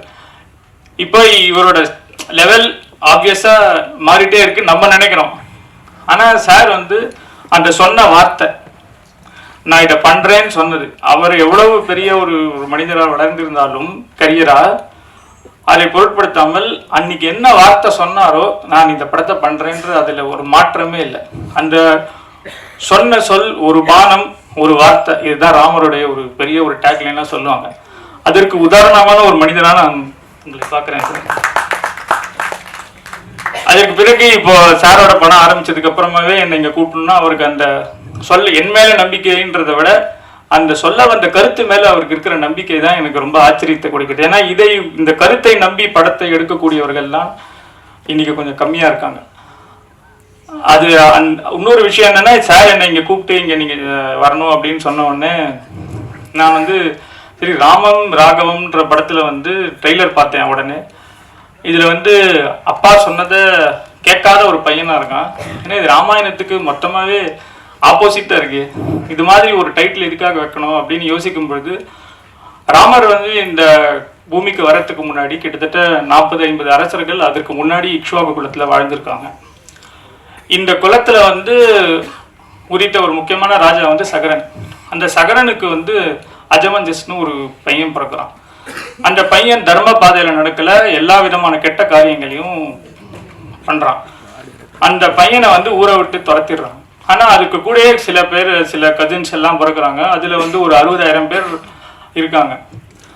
அந்த மனிதர்கள்ல ஏதோ ஒரு முனிவரோட சாபத்தினால வந்து சாம்பல் ஆயிடுறாங்க. ஸோ ஒரு குலத்தை ராமர் பிறக்கிறதுக்கு இது ஒரு 13 ஜெனரேஷன் முன்னாடி ஒரு பையன் வந்து அப்பாவோட பேச்சை கேட்காம வழி தவறி போயிடுறான். அதற்கு பிறகு அந்த குடும்பம் வந்து திரும்ப வர்றதுக்கு அதுக்கு அடுத்து 3 ராஜாக்கள், திலீபன், அம்சுமான், பகீரதன்ற கதைகள்லாம் வந்து பகீரதனால கங்கை வந்து பாரத தேசத்துக்கு கொண்டு வரப்பட்டு மோட்சம் அடைந்து அந்த குடம் வந்து திரும்ப வந்து மாறுது. அப்போ ஒரு பையன் வந்து ஒரு ஃபேமிலியிலேருந்து தன்னுடைய அப்பா நினைத்ததோ இல்லை தர்மத்திலேருந்து விலகினான், அவர் சொன்ன மாதிரி ராகவம்ன்ற ஒரு பையன் வந்து இருக்கக்கூடாது எந்த வீட்லையும் அப்படின்னு சொல்றாருன்னா, அந்த பையனை திரும்ப வந்து என்னைக்கா ஒரு நாள் எப்படியாவது கூட்டிட்டு வரணுன்ற அந்த முயற்சி வந்து எல்லா அப்பாக்களும் தினம் இந்த சமுதாயத்தில் செஞ்சுட்டே இருக்காங்க. அதனாலதான் அப்பா அப்படின்ற ஒரு கேரக்டரை சார் வந்து இம்பார்ட்டண்டா எடுத்து அந்த அந்த அந்த பலவிதமான டைமென்ஷன்ஸை எக்ஸ்ப்ளோர் பண்றது ரொம்ப இன்ட்ரெஸ்டிங்கா இருக்கு. ஸோ இந்த படத்துக்கும் ஆக்சுவலா ராமாயணத்துக்கும் ரொம்பவே ரிலேட்டடா இருக்கு. ஏன்னா முன்னாடி சொன்ன மாதிரி தான் ஒரு அப்பா வந்து கண்டிப்பா என்ன என் லைஃப்ல எப்படி வேணா சக்சஸ்ஃபுல் ஆகலாம், ஆனா தன் பையனை வந்து நல்லா வளர்க்குறது அந்த இடத்துல மட்டும் தோத்துட்டான்னா எந்த வெற்றிக்கும் அது சமமாவே ஆகாது. ஸோ இந்த மாதிரி ஒரு படம், ஒரு முயற்சி, இது பசங்க எல்லாருக்குமே ஒரு நல்ல ஒரு பாடமாகவும் இருக்கும்னு நான் நினைக்கிறேன். இந்த படம் மிகப்பெரிய வெற்றி அடையணும்னு என்னோட இறைவனை வேண்டிக்கிறேன். அது ஒரு நண்பனாக வெளிப்படுத்துவார். அவர் உலகமே ஒரு வித்தியாசமான உலகம். அவரும் சுப்பிரமணியம் சிவாவும் சேர்ந்துட்டு 2 பேரும் மாற்றி அண்ணன் அண்ணன்னு கூப்பிட்டுப்பாங்க. நான் ரொம்ப நாள் கன்ஃபியூஸ்டாக கேட்டிருக்கேன், என்னண்ணா நீங்கள் அண்ணன் அண்ணன்னு கூப்பிட்டுக்கிறீங்க, இதில் யார் அண்ணன்லாம் கேட்டிருக்கேன் நான். அது அப்படி தான்டா, நான் அண்ணன், அவர் எனக்கு அண்ணன்டான்னு சொல்லுவார். ஸோ அந்தளவுக்கு என்னை வந்து இன்னைக்கு ஓரளவுக்கு எனக்கு இவ்வளோ ஓரளவுக்கு ஒரு ஸ்பேஸ் கட்சி நான் இந்தளவுக்கு இது பண்ணேன், இது ஒர்க் பண்ணியிருக்கேன் அப்படின்னா அது கனியா நான் ரொம்ப முக்கியமான காரணம். அதனால் அவருக்கு நிறைய நன்றி சொல்லணும். இந்த மாதிரியே நான் நன்றி சொல்லது கேட்டுக்கிறேன். ராமம் ராகவம் கண்டிப்பாக ஒரு பெரிய வெற்றி அடையும் நான் நம்புகிறேன். கண்டிப்பாக ஒரு நல்ல வெற்றி விழாவில் சந்திக்கணும்னு நினைக்கிறேன். நன்றி. பங்காளிக்கு வந்து அவர் வந்து எல்லாருக்குமே எங்கள் நண்பர்கள், அதாவது அங்கிருந்து ஆரம்பிப்போம், நண்பர்களுக்கெல்லாம் காவலன், ஒரு காவல் தெய்வம்னு சொல்லலாம். அந்த மாதிரி எது ஓவர்டோ சாருக்கு முந்தா நாள் கூட ஒரு நண்பர் ரொம்ப கெட்டான இருக்கும்போது பெரிய உதவி பண்ணார். கோடியா கனி வந்து தமிழ், தெலுங்கு, இந்தியில நடிச்சிட்டு இருக்காங்க. அந்த காசெல்லாம் கிடையாது, எல்லாருக்கும் உதவி தான். அந்த உதவி பண்ணி எனக்கும் சரி நண்பர்கள் எல்லாருக்குமே உதவி பண்ணிட்டு இருப்பாரு. எல்லாரும் நல்லா இருக்கணும்னு நினைப்பாங்க. நேற்று பார்த்தீங்கன்னா சிவகார்த்திகேயன் சாருடைய பர்த்டே, அதை பார்க்க போயிருந்தேன். ஃபர்ஸ்ட் இவரை பார்த்த உடனே கேட்கிறாரு, உங்க பங்காளி எப்படி இருக்காரு, எல்லாருக்கும் அண்ணன் எப்படி இருக்காரு, அவர் பேச்சிலேயே அண்ணன் எப்படி இருக்கார் அப்படின்ற ஒரு மரியாதை. ஏன்னா அவருடைய ரஜினி முருகன் படத்துக்கும் டான் படத்துக்கும் பங்காளி அப்போ பெரிய சம்பளம் வாங்கிட்டு இருந்தார். டான் படத்தப்பெல்லாம் நான் தான் போய் பேசினேன். இந்த மாதிரி சிவகாசி ஒரு படம் பங்காளி பண்ணி கொடுப்பாங்களே, என்னடா சொல்கிற, இந்த மாதிரி ஒரு நல்ல கேரக்டர் பண்ணு பங்காளி அப்படின்னு. ஆக்சுவலாக ரஜினி படத்தில் என் பங்காளி வந்து வில்லன் கேரக்டர் பண்ணவே மாட்டேன்ட்டார். அந்த கதையை கேட்டுட்டு சிவா சாருக்காக பண்ணி கொடுத்தார். டான்ல அதே தான், பாதி சம்பளம் தான் வாங்கினார், கேட்ட சம்பளம் ஒன்று. அதே மாதிரி எல்லா படத்துக்கும் சரி, எல்லா தம்பி சொன்ன மாதிரி புது இயக்குநர்கள் எல்லாருக்குமே வருவாங்க, புது தயாரிப்பு வருவாங்க, சம்பளம் ஒன்று பேசுவாங்க, கொடுக்கும்போது பாதி தான் கொடுப்பாங்க. பரவாயில்லடா போட்டுண்டா, நம்ம சினிமாவில் இருக்கணும்டா பங்காளி, இருந்துக்கிட்டே இருக்கணும். அது தமிழாக இருக்கட்டும் தெலுங்காக இருக்கட்டும், எல்லா ஷூட்டிங் ஸ்பாட்லேயும் அவர் நடிகர் கிடையாது, அஸ்னேட்டராக இருப்பார், எல்லா வேலையும் இழுத்து போட்டு செய்வார். அதே மாதிரி பார்த்தீங்கன்னா ஒரு மனுஷங்கிட்ட ஒரு அன்பு இருக்கலாம், ஆனால் இவர்கிட்ட எல்லா அன்பும் இருக்கும். தாயாகவும் இருப்பார், தந்தையாகவும் இருப்பார், எல்லா வகையிலும் இருப்பார். அதனால ரொம்ப சந்தோஷம். நிச்சயமாக வந்தாரா வள வைக்கும் நம் தமிழகம். இந்த படம் மிகப்பெரிய வெற்றிக்கு எல்லாருமே உறுதுணையாக இருப்போம், இருக்கும்ன்ற நம்புவோம், மாற்றமில்லை. கண்டிப்பாக சக்ஸஸாக இருக்கும். ஹீரோ சார், நீங்கள் பங்காளி சூரிய மாதிரி இருக்கீங்க. பங்காளி சூரியோட ஒரு சின்ன வெற்றி அடையும். ஏன்னா நீங்கள் சொன்னீங்க பாருங்க, இந்த தமிழகம் யாரையுமே கைவிடாது சார். தமிழ் மக்கள் ரொம்ப பாசக்காரங்க, அது உங்களுக்கு வெற்றி கிடைக்கும். போகும்போது அள்ளிட்டு போவீங்க. நிறைய நிறைய படங்கள் பண்ணுங்க, நீங்கள் இயக்குங்க, தயாரிக்கட்டும். அப்புறம் எங்கள் அண்ணன் ரகண்ணன் ஜிஆர் மூவிஸ் வந்து இப்போ சமீப காலத்தில் எல்லா படமும் ரிலீஸ் பண்ணிட்டு இருக்காரு. ஆனால் அவருக்கு ஒரு சின்ன இது என்னன்னா, அப்பா படத்தை நான் ரிலீஸ் பண்ண சொல்லி என்னை பலமுறை பேசியிருக்காரு. நானும் பங்காளி சொல்லியிருக்கேன். எங்கள் அண்ணன் வேல்முருகன் நாங்கள் 2 பேரும் போய் முத பேச போனோம். அதுக்கப்புறம் வேற எதுவும் போயிடுச்சு. ஏன்னா அப்ப இருந்தே பங்காளி படத்தை பண்ணாங்க அப்படின்னு ஆசை. 2வது இந்த படத்தை விளம்பரம் ஒன்று பார்த்தேன். அந்த விளம்பரம் இன்னைக்கு தமிழகத்தில் எல்லாருக்கும் பிடிச்சிருக்கு. அது என்னன்னா, பங்காளி நடிச்ச அப்பா பையன் பாசத்தை விட்டுன விளம்பரம். வேலையில்லா பட்டதாக இருந்து இன்னைக்கு வந்து டான்ல இருந்து அப்பால இருந்து அந்த வரிசையில் நிச்சயமா சொல்றேன், இந்த படம் வெற்றி படம் அமையும் அமையும் அமையும். வாழ்த்துக்கள், இந்த டீமுக்கு என்னுடைய வாழ்த்துக்கள். நன்றி, வணக்கம். என் குருநாதர் சமுத்திரகனி சார், அவருடைய முதல் அவர் இயக்குன ஒரு சின்னத்திரை சீரியல் தான் நான் நடிக்க ஆரம்பித்தேன். ஸோ அப்போலேருந்து நான் அவரை பார்த்துட்ருக்கேன். ஸோ ஒரு வெற்றி இயக்குனராக சின்னத்திரையில் இருந்தார். அதற்கு பிறகு திரைப்படங்கள் போய் இயக்க ஆரம்பித்தார். ஒரு சில படங்கள் இயக்குனார். அது பேசப்பட்டது, ஆனால் அது வந்து பெருசாக ஒரு வரவேற்பு கிடைக்கல. அதற்கு பிறகு எந்த ஒரு யோசனையும் இல்லாமல் மீண்டும் வந்து சின்னத்திரைக்கு வந்து திருப்பி இயக்குனார். அதுக்கப்புறமா திரும்பவும் இல்லை, எனக்கு பெரிய ஒரு விஷயத்து இருக்குது, நான் அதை நோக்கி போகணுன்னு சொல்லிட்டு அதுக்காக வந்து ஃபேமிலி கிட்டலாம் சொல்லிவிட்டு, உனக்கு என்னம்மா பணத்துக்கு எந்த குறைச்சலும் இல்லை, இல்லைம்மா பார்த்துக்கிறோமா அப்படின்னு சொல்லி வீட்டில் வந்து ஒய்ஃப் கிட்ட கூட சொல்லிட்டு திரும்பவும் சினிமாவுக்கு போகிறாரு. ஆனால் அந்த முறை ஒரு அசோசியேட் டைரக்டராக போனார். அதுக்கப்புறமா பொறுமையாக ஒரு படமாக இயக்கி அதுக்கப்புறமா வந்து ஒரு பெரிய நடிகராக மாறினார். அப்போவும் வந்து அவர் எங்கேயுமே நிற்கவே இல்லை. எப்போவுமே வந்து ஓடிக்கிட்டே இருக்கணும்டா, வாழ்க்கையில் நம்ம சாதிக்க வேண்டிய விஷயங்கள் நிறைய இருக்குது அப்படின்னு எப்பவுமே சொல்லிக்கிட்டே இருப்பார். இன்னி வரைக்கும் அதான் சொல்லிகிட்டு இருப்பார். போது நம்ம பேர் சொல்கிற மாதிரி ஒரு 20 படைப்புகளாக இருக்கணும் அப்படின்னு அவர் எப்பவுமே சொல்லிக்கிட்டே இருப்பார். அது வந்து ஒரு உண்மையான விஷயம் கூட. ஏன்னா இன்றைக்கி இங்கே இருக்கக்கூடிய இயக்குநர்கள் அதுக்கு பெரிய சாட்சி.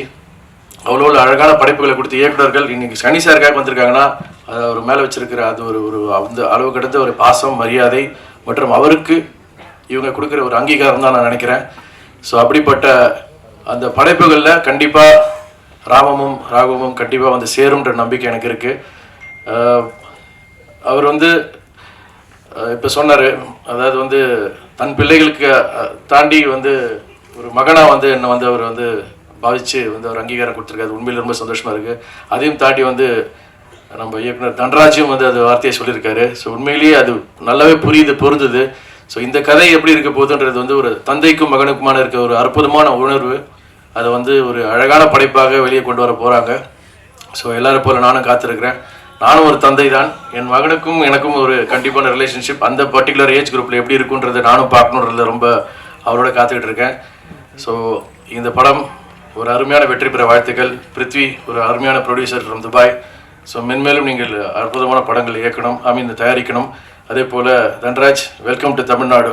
தமிழ் உங்களை வாழ வைக்கும், கவலைப்படாதீங்க. All the best.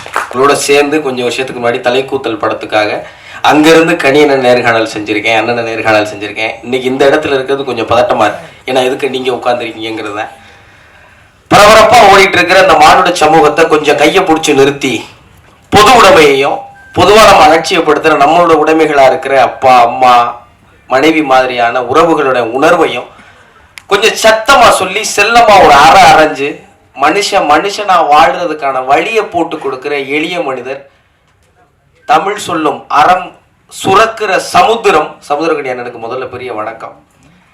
இந்த கனிவான அகத்துக்கும் கடுமையான முகத்துக்கும் சொந்தக்காரராக இருக்கிற அப்பாக்களுக்கான ஒரு உருவம் தயாரிக்கணும்னா அதான் சமுத்திரக்கணி அண்ணன்.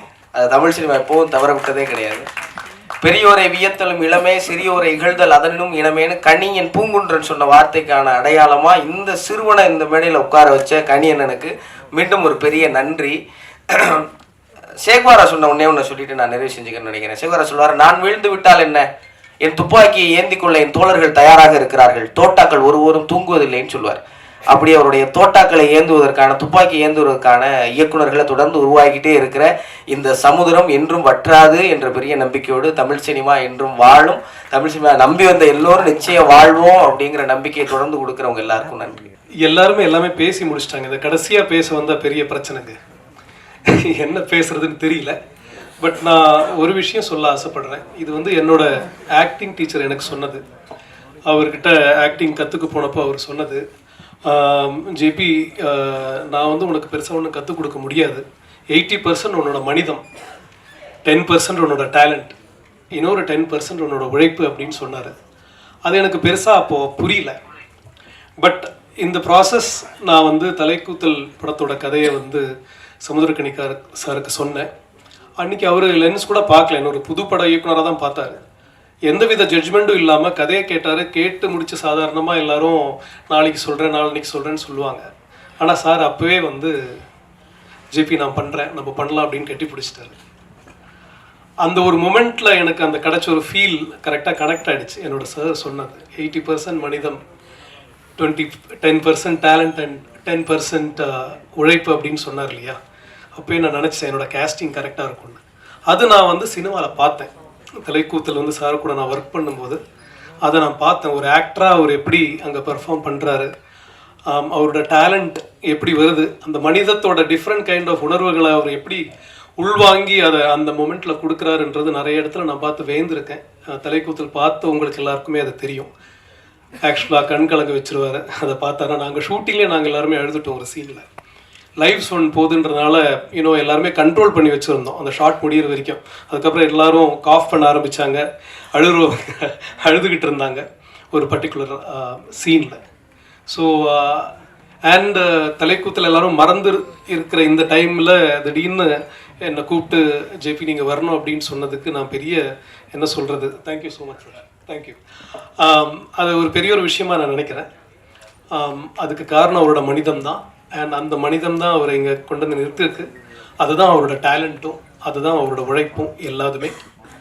அப்புறமா ஃபஸ்ட் டைம் டைரக்ட் பண்ணுறாரு தன்ராஜ். ஏன்னா எனக்கு என்னோடய லென்ஸ் டைம் ஞாபகம் வருது. நானே ப்ரொடியூஸ் பண்ணேன், நானே நடித்தேன். அண்ட் டெஃபினட்டாக இங்கே உங்கள் முன்னாடி நான் பேசியிருக்கேன். அண்ட் எல்லாருமே அவ்வளோ சப்போர்ட் கொடுத்துருக்கீங்க. லென்ஸ் இப்போவும் லென்ஸ் பற்றி எல்லோரும் பேசுகிறாங்கன்னா அதுக்கு காரணம் மீடியா தான். அதே மாதிரி இந்த ஃபஸ்ட் டைம் முயற்சி ராமம் ராகவத்துக்கு உங்களோட எல்லா சப்போர்ட்டும் இருக்கணும் அப்படின்னு நான் வேண்டி கேட்டுக்கிறேன். இந்த படம் வெற்றி பெற மிகப்பெரிய வாழ்த்துக்கள். தேங்க்யூ. ராமம் ராகவம் 21 February ரிலீஸ் ஆகிட்டுருக்கு. உங்களுக்கு எல்லாருக்கும் தெரியும் இது அப்பா மகனோட ஒரு ஸ்டோரி. ஆனால் எனக்கு மட்டும் ஏதோ ஒரு ஆர்டிஸ்டாக வந்தோம், நடித்தோம், பணம் வாங்கினோம், போனோன்றது கிடையாதுங்க. என் நெஞ்சுக்கு ரொம்பவே கிட்டே இருக்கிற ஒரு படம். எல்லா படத்துலேயும் அம்மாவுக்கு அவ்வளோவா இம்பார்ட்டன்ஸ் இருக்காது. ஆனால் இந்த படத்தில் நம்ம டைரக்டர் தன்ராஜ் அவங்க ஒரு பேர் சொன்னாங்க, எனக்கு ஒரு அம்மா கிடச்சிருக்குன்ட்டு. அதே மாதிரி எனக்கு ஒரு பையன் கிடச்சிருக்காங்க. ஸோ இந்த படத்தில் எனக்கு அவ்வளோ நல்லா நடிக்க வச்சுருக்காங்க. ஒரு ஆக்டர் டைரக்டர்னால தான் ஆக முடியும். ஸோ எல்லா டைரக்டர்ஸ்க்கும் ரொம்ப தேங்க்ஸ். அதே மாதிரி சமுத்திரக்கணி சாரோட ஸ்க்ரீன் ஷேர் பண்ணுறது ரொம்ப அதிர்ஷ்டமாக ஃபீல் பண்ணுறேன். நான் அவங்க கூட நடிக்கிறதுக்கு சார் ஒத்துக்கினதுக்கு ரொம்ப நன்றி சார், ரொம்ப தேங்க்ஸ். ஸோ ரொம்ப நல்லா இருக்குது படம். கண்டிப்பாக உங்களுக்கு எல்லாம் பிடிக்கும். கண்டிப்பாக தியேட்டருக்கு வாங்க, நம்ம டீமை ஆசீர்வாதிச்சிங்க. தேங்க்யூங்க. அன்பான மனிதர், இந்த மனிதரை எனக்கு அறிமுகப்படுத்தி வச்ச தம்பி குணாவுக்கு என்னுடைய நன்றியை இந்த நேரத்தில் சொல்லிக்கிறேன். குணாவும் டைரக்ஷன் பண்ணிட்டான், அடுத்த படம் அவனோடது வருது, அதுக்கும் என்னோடய வாழ்த்துக்கள். அவனும் டைரக்டர் ஆகிறான். அண்ட் இந்த இந்த இந்த படத்தோட மியூசிக் டைரக்டர் அருண் சில்வேரு இன்னைக்கு அவர் இங்கே வரல, சார் வரல, அவருக்கும் என்னோட நன்றியை நான் தெரிவிச்சுக்கிறேன். அதுக்கப்புறமா அந்த பாடல் நான் எழுதிய அந்த பாடலை பாடியிருக்கக்கூடிய தம்பி ஸ்ரீகாந்த், அவருக்கும் என்னுடைய நன்றி சொல்லிக்கிறேன். தன்ராஜ் சார் வந்து எனக்கு இந்த பாடலுக்கான வந்து கமிட் ஆனதுக்கப்புறமா இந்த பாடலுக்கு சிச்சுவேஷன் எப்படி சொல்வார், அவர் தெலுங்கு, நான் தமிழில் இருக்கேன், எப்படி எனக்கு சிச்சுவேஷன் சொல்வார், எப்படி புரிஞ்சுக்க முடியும், யாராவது டிரான்ஸ்லேட்டர் இடையில தேவைப்படுமா அப்படின்னு எனக்கு ஒரு டவுட் இருந்தது. ஆனால் அதை மீறி ஒரு நம்பிக்கை இருந்தது. அவர் ஒரு சவுத் இண்டியன் தான், அப்போது நம்மளை மாதிரி ஒரு கொஞ்சம் அவருக்கும் இங்கிலீஷ் தெரிஞ்சிருக்கும், அதில் பேசி சமாளிச்சுக்கலாம் அப்படிங்கிற மாதிரி தான் நான் இருந்தேன் அந்த உணர்வில். ஆனால் அதுக்கு ஒரு அவசியமே இல்லை. போகிற அளவுக்கு அவர்கிட்ட ஃபோன்லேயே வந்து சிச்சுவேஷனை ரொம்ப தெளிவாக கதையை மொத்தமாக வந்து சொல்லி எந்த இடத்துல பாட்டு வருது, எப்படி வேணும் அப்படின்னு சொல்லி அவர் வாங்கின விதம் வந்து ரொம்ப ரொம்ப அவ்வளோ கம்ஃபர்ட்டாக, அவ்வளோ மென்மையாக என்கிட்ட வாங்கினார். அவ்வளோ ஒரு எங்கேயோ இருந்துட்டு ஃபோனில் அவ்வளோ மென்மையாக அவர் எப்படி வந்து இவருக்கு ஹேண்டில் பண்ண முடியுது அப்படிங்கிற மாதிரி எனக்கு தோணுச்சு. ரொம்ப ரொம்ப இந்த மேடையில் கூட என்னை வந்து அவர் வரும்போது நேராக பார்க்கல, ரெக்கார்டிங்க்கு வந்து சார் வரல, சென்னையில் நான் தான் ரெக்கார்ட் பண்ணோம், வந்து நான் கூட உட்காந்து ரெக்கார்ட் பண்ணோம். ஸோ என்ன முன்னிறுத்தணும் அப்படிங்கிறதுக்காக அவர் என்னை மென்ஷன் பண்ணி உங்கள் பாட்டு இங்கே காட்ட முடியாது, அது கிளைமாக்ஸ் சாங்கு அப்படின்னு நீங்கள் என்ன முன்னிறுத்தி பேசுனீங்க. ரொம்ப ரொம்ப நன்றி நன்றி சார். அண்டு தெலுங்கில் அவர் வந்து யார் கூடலாம் ஒர்க் பண்ணியிருக்கீங்க அப்படின்னு கேட்டேன். 80லேருந்து 100 படங்களுக்கு மேலே நடிச்சிருக்கேன். சிரஞ்சீவி சாரை தவிர மற்ற இருக்கிற அல்லு அர்ஜுன், பவலுக்கு இருந்து கற்றுக்கிட்டீங்க அப்படின்னு பேச நினச்சேன். ரொம்ப ரொம்ப சிறப்பாக பேசுகிறீங்க. உங்களுக்கு இன்னொரு லாங்குவேஜ் தேவைப்பட அளவுக்கு சென்னையில் ரொம்ப அழகாக தமிழ் பேசுகிறீங்க. ரொம்ப ரொம்ப சந்தோஷம், நன்றி. அதுக்கப்புறமா இந்த தயாரிப்பாளர் பிருத்வி சார்கிட்ட வந்து நான் கேட்டேன், சார் உங்களை பற்றி இந்த மேடையில் வந்து என்ன சொல்லணும் அப்படின்னு கேட்கும்போது அவர் சொன்னார், நான் 10 வருஷத்துக்கு முன்னாடி இருந்தே எனக்கு சினிமா மேலே ஒரு ஆசை இருந்துச்சு. அப்போ என்கிட்ட வந்து தன்ராஜ் வந்து இந்த கதை சொன்னார், கதை எனக்கு பிடிச்சிருந்தது. அப்புறமா அடிஷ்னலாக வந்து சமுத்திரக்கனி சார் நடிக்கிறாருன்னு சொன்னார், அவ்வளோதான், ஓகே படம் பண்ணலாம் அப்படின்னு சொல்லிட்டு பண்ணிட்டேன். இப்போ எனக்கு துபாயில் ஒரு ஃபேமிலி இருக்குது, துபாயில் ஒரு வீடு இருக்குது, சென்னையில் ஒரு ஃபேமிலி இருக்காங்க, சமுத்திரக்கனியான ஃபேமிலி, சென்னையில் ஒரு வீடு இருக்குது அப்படின்னு நீங்கள் மறக்காமல் சொல்லணும் அப்படின்னு அவர் வந்து என்கிட்ட சொல்லியிருந்தார். ஸோ பிரீத்தி சார் உங்களுக்கும் என்னுடைய நன்றி. அதுக்கப்புறமா இந்த படத்தோட ஹீரோயின் பின்வரிசையில் உட்காந்துருக்காங்களே மோக்ஷா, அன்பே நீ பனித்துளி நான் தானே புல்வெளி. ஏன்னா மோக்ஷாவுக்கு எனக்கும் முன்னாடி ஒரு கனெக்ஷன் இருக்குது. மோக்ஷா நானும் இதுக்கு முன்னாடி ஒரு படத்தில் ஒர்க் பண்ணியிருக்கோம். ரைட் ரைட் தொடர்பு தான், அது தொடர்பு எனக்கு வெளியே இருக்கிற விஷயம் இல்லை, அதான் தொடர்பு தான், கனெக்ஷன் தான், ஏதோ ஒரு வகையில். ஓகே ஓகே ஓகே ஓகே அது என்னென்னா ஏவாள்னு ஒரு படம் பண்ணோம். அங்காடி திரு மகேஷ் வந்து நடிச்சிருந்தார். அவருக்கு ஜோடியாக வந்து மோக்ஷா வந்து நடித்தாங்க. அந்த படத்தோட வசனம் நான் எழுதினேன், பாடல்களும் நான் எழுதினேன், கோ டைரக்டராக ஒர்க் பண்ணேன். அப்போது கேரளாவில் குட்டிக்கானம் வந்து ஒரு பக்கம் பயங்கரமாக பனி பெஞ்சிட்ருக்கு, நைட் ஷூட் பண்ணிகிட்டு இருந்தோம், இன்னொரு பக்கம் மழை பெஞ்சிட்ருக்கு. அந்த டைமில் தான் வந்து மோக்ஷா வந்து முதல் முறையாக எனக்கு அறிமுகமானாங்க. அப்போ ரொம்ப ஒரு பார்க்குறதுக்கு வந்து ரொம்ப ஒரு அப்பாவி பொண்ணாக இருந்தாங்க. இப்போ நீங்கள் மோக்ஷா பற்றி உங்களுக்கு தெரியணுன்னா இன்ஸ்டால தேடி பாருங்கள், கேரளாவோட டார்லிங்காக இருக்காங்க அவங்க. வந்து அவ்வளோ ஃபேன்ஸு, அவ்வளோ வீடியோஸ் இருக்கும். நீங்கள் பார்த்தீங்கன்னா இப்போ இடையில கூட பார்த்தீங்கன்னா தெரியும், நிறைய வீடியோ எடுத்து வச்சுக்கலாங்கிற மாதிரி தோணும். அந்தளவுக்கு மோக்ஷா கூட ஒர்க் பண்ண ரொம்ப சந்தோஷம். பிஎஸ்சி சைக்காலஜி படித்தவங்க நிறைய பேசியிருக்கோம். பிரபஞ்சம், யூனிவர்ஸு, கடவுள், நிறைய விஷயங்கள் பேசியிருக்கோம். பரதநாட்டிய டான்ஸர், டீச்சர், அப்படி நிறைய டேலண்ட்ஸ் இருக்கக்கூடிய மோக்ஷா அண்டு தன்ராஜ் சார் எல்லாருக்கும் வெல்கம் தமிழ் சினிமா சார்பாக. அண்டு இந்த மேடையில் சமுத்திரக்கனி அண்ணா இருக்கிற மேடையில் நான் ஒரு விஷயத்தை ஷேர் பண்ணிக்கணும், ரொம்ப நாளாக வெயிட் பண்ணேன். அண்ணன் ஒரு 3 நிமிஷம் 2 நிமிஷம் எடுத்துக்கிறேன். ஏன்னா அப்படின்னா சமுத்திரக்கனி அண்ணா வந்து இப்போ எல்லாருக்கும் வந்து பார்த்திங்கன்னா ஒரு ஆசை இருக்கும், யாரை மாதிரி ஆகணும், சூப்பர் ஸ்டார் மாதிரி ஆகணும், சூப்பர் ஆக்டர் மாதிரி ஆகணும், தளபதி மாதிரி ஆகணும், தலை மாதிரி ஆகணும். ஆனால் எனக்கு வந்து லிட்ரலாக சினிமாவுக்கு வந்த பிறகு நான் வந்து யாரை மாதிரி ஆகணும் அப்படின்னு எனக்கு ஒரு எண்ணம் இருந்துச்சுன்னா சமுத்திரக்கனி அண்ணன் மாதிரி ஆகணும் அப்படின்னு எனக்கு ஒரு எண்ணம் இருந்தது. டைரக்டராகவோ நடிகராகவோ எல்லா இடத்துலையும் அப்படி ஒரு எண்ணம் இருந்தது. இதுக்கு முன்னாடி எம்ஜிஆர் மகன் படத்தில் அண்ணன் இருந்தார், நான் பாட்டு எழுதின படத்தில். அப்புறம் சைரன் படத்துலையும் அண்ணன் இருந்தார். ஆனால் இந்த படத்தில் தான் எனக்கு அண்ணனுக்கு பாட்டு எழுதுறதுக்கான வாய்ப்பு கிடச்சிருக்கு. ரொம்ப ரொம்ப சந்தோஷம் அண்ணன். ரொம்ப அழகாக இருக்கும். வாழ்வின் வாசம் போகுதே வானம் துண்டாய் ஆகுதேன்னு அழகான பாடல் வரிகளோட இந்த வருது இருக்கும். இதுக்கு முன்னாடி வந்து தம்பிராம அண்ணா இங்கே இருந்தாங்க. நாங்கள் 10 வருஷத்துக்கு முன்னாடி ஊன்னு ஒரு படம் பண்ணோம். அந்த படம் வந்து பண்ணும்போது ஆசிக்னு ஒரு டைரக்டர் தம்பி இருந்தான்.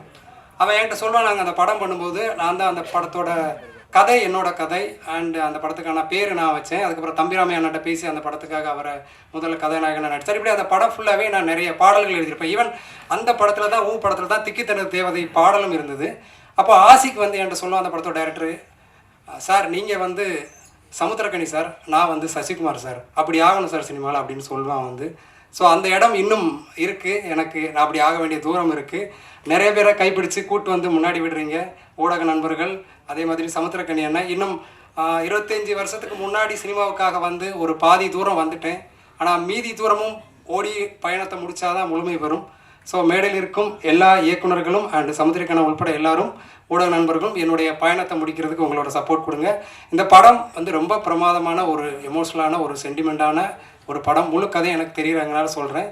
ஸோ கண்டிப்பாக வந்து எல்லாரும் சப்போர்ட் பண்ணி இந்த படத்தை வெற்றி பெற வைங்க. நன்றி. இந்த ஆடியோ ஃபங்க்ஷனை சார் நினச்சேன், கனி சார் நினச்சிருந்தோன்னா மிக பிரம்மாண்டமாக பண்ணியிருக்கலாம். அவருக்கு தெரியாத இயக்குனர் கிடையாது. இன்றைக்கி இருக்கிற எல்லா டைரக்டர்ஸ் கூட அவர் பண்ணியிருக்காரு.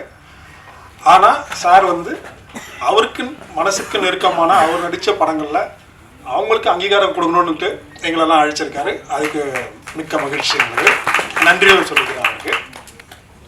அப்புறம் சார் வந்து ஒரு கதையை செலக்ட் பண்ணாருன்னா அது வந்து ப்ரொடியூசர் சைடில் கொஞ்சம் யோசிப்பாங்க, எல்லாரும் யோசிப்பாங்க. ஆனால் ஒன்ஸ் அவர் டிசைட் பண்ணிட்டாருன்னா எந்த ரிஸ்க்காக இருந்தாலும் பரவாயில்ல, பக்கா கமர்ஷியலாக இருக்கணும்னு மட்டும் அவர் யோசிக்க மாட்டார். அது சமூகத்துக்கு எந்த வகையில் ஹெல்ப்ஃபுல்லாக இருக்குன்னு முதல்ல பார்ப்பார். அது இருந்துச்சுன்னா அதுக்கப்புறம் அவருக்கு வந்து எந்த தாட்டுமே கிடையாது, ஓகேன்னுடுவார். இதுக்கு எனக்கு எக்ஸாம்பிள், நான் ஒரு 1/4 மணி நேரம் தான் ஒரு கதையாக சொன்னேன். கேட்ட உடனே இதுக்கு முன்னே ஒன்றுமே இல்லை சார், நான் கேட்டேன், எனக்கு ஓகே அப்படின்னு பண்ணார். இதே மாதிரி நிறைய பேருக்கு அவர் பண்ணிகிட்டே இருக்கார். மீண்டும் அதெல்லாம் நிறைய தொடரணும்னு ஆசைப்பட்றேன். இந்த படம் வெற்றியடைய வாழ்த்துக்கள். எனக்கு விஐபி முதல் ட்ரைலர் பார்க்கும்போது எப்படி இருந்துச்சோ அதனோட பாதி இம்பேக்ட் இருக்குது. என்ன கொஞ்சம் ஹியூமரில் ரொம்ப சீரியஸாக போகுது, அதுதான் கொஞ்சம் பயமாக இருக்குது எனக்கு. சார் என்ன பண்ணியிருக்காருன்னு பார்க்கணும், தேட்டரில் பார்க்கலாம். நன்றி. என் சகோதரி உங்களை பற்றி புகழ்ந்து பேசணுன்றாங்க. காலையிலே வந்தீங்கன்னு இப்போ தான் சொன்னாங்க. நான் சொன்னேன், எனக்கு ஒரு கார்டு கொடுத்துருங்கக்கா, ஸ்பெஷலாக பத்திரிக்கையாளர் கார்டு. எல்லா படத்தையும் பார்க்கலாம்ல, ரொம்ப சந்தோஷமாக இருக்கும். ரொம்ப மகிழ்ச்சி, ரொம்ப சந்தோஷமாக இருக்குது. என் சொந்தங்களுக்கு நன்றி. தம்பி பிருத்திவி, அதாவது அவன் தம்பி தான், தம்பியாகவே ஆயிட்டான். அவனுடைய நம்பிக்கைக்கும் அவனுடைய உழைப்புக்கும் கண்டிப்பாக இந்த சினிமா அவனை கைவிடாது. நல்லா இருப்பேன். வாழ்த்துக்கள், வாழ்த்துக்கள். தன்ராஜ் போகிற போக்கில் 1.5 நிமிஷத்தில் கதை சொன்னான். அந்த கதையை கேரளாலேருந்து இறங்கி நான் ஷாட்டுக்கு போகிற கேப்பில் அண்ணா ஒரு கதை நான் கேளுனான்னு சொல்லி, ஏன்னா எப்போவுமே அவனை நான் தீபக் மாதிரி தான். என்னென்னா 2014 நிமிர்ந்து ஷூட்டிங்கில் அவனை மீட் பண்ணுறேன். நிமிர்ந்து ஷூட்டிங்கில் வந்து ஜெண்டாபாய் கபிராஜன் தெலுங்கு வெர்ஷனில் வந்து நடிக்கிறான். எப்போவுமே அவன் தனியாக போய் உட்காந்துக்கிறது, சேர் போட்டு உட்காந்து அப்படிலாம் இல்லை. ஷார்ட் முடிஞ்சோடனே வந்து கேமரா பின்னாடி நிற்பான், மானிட்டர் பார்ப்பான், ஏதோ ஒன்று போய் எடுத்து வைப்பான், போவான் வருவான், இப்படியே இருப்பான். அவன் மேலே ஒரு தனி கவனம் வந்தது, ஒரு ஈர்ப்பு வந்தது. அவனோட பேச ஆரம்பித்தேன், பழக ஆரம்பித்தேன். அதுக்கப்புறம் பார்த்தா அந்த பழக்கம் அப்பப்போ தொடர்ந்துக்கிட்டே இருக்கும். ஏன்னா யாரையா கூப்பிட்டு வருவான், இவனும் அப்படி தான் செய்வான். யாரையா கூப்பிட்டு வந்து அவனுக்குன்னு கேட்க மாட்டான், அந்த அவனை கூப்பிட்டு வந்து காட்டுவான். ஆனால் இவன் நல்லா நடிப்பானே, ஆனால் அவன் படத்தில் என்ன காஸ்டிங் சொல்லி எனக்கு அந்த லிஸ்ட்டு மட்டும் கூட. நிறையா குட்டி குட்டி நடிகர்கள் இருக்காங்கண்ணே, ரொம்ப கஷ்டப்பட்டுக்கிட்டு இருக்காங்க, நான் அந்த லிஸ்ட்டெல்லாம் தரேன், நீ யூஸ் பண்ணுண்ணா அப்படின்னு சொல்லி கொண்டு வந்து ஒரு வாட்டி கொடுத்தான்.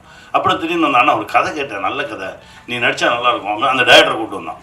விமானம்னு ஒரு படம், அந்த படம் அந்த மாதிரி படம்லாம் கிடைக்கவே கிடைக்காது.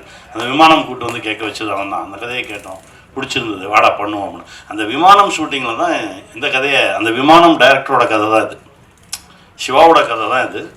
அந்த 2வது கதையை இவங்களுக்கு ரொம்ப ஒரு மாதிரி, இதுக்கு அடுத்து இந்த கதை பண்ண போகிறோம் அப்படின்னோடனே இந்த கதையை எனக்கு கூட நான் டைரக்ட் பண்ணுறேன் அப்படின்னு சொல்லி வாங்கிட்டு, அப்பா யார் பண்ணுறது அப்படின்னு ஒரு குழப்பம் இருக்கும்போது தான் ஒரு நாள் நான் ஷார்ட்டில் இருந்தேன். வந்தேன், அண்ணா ஒரு கதை சொல்கிறேன் கேளேன் அப்படின்னா, டேய் இங்கேருந்து அங்கே வரைக்கும் போகிறதுக்குள்ளே தான் டைம் இருக்குது, இல்லை அதுக்குள்ளே சொல்லிடுறேன்.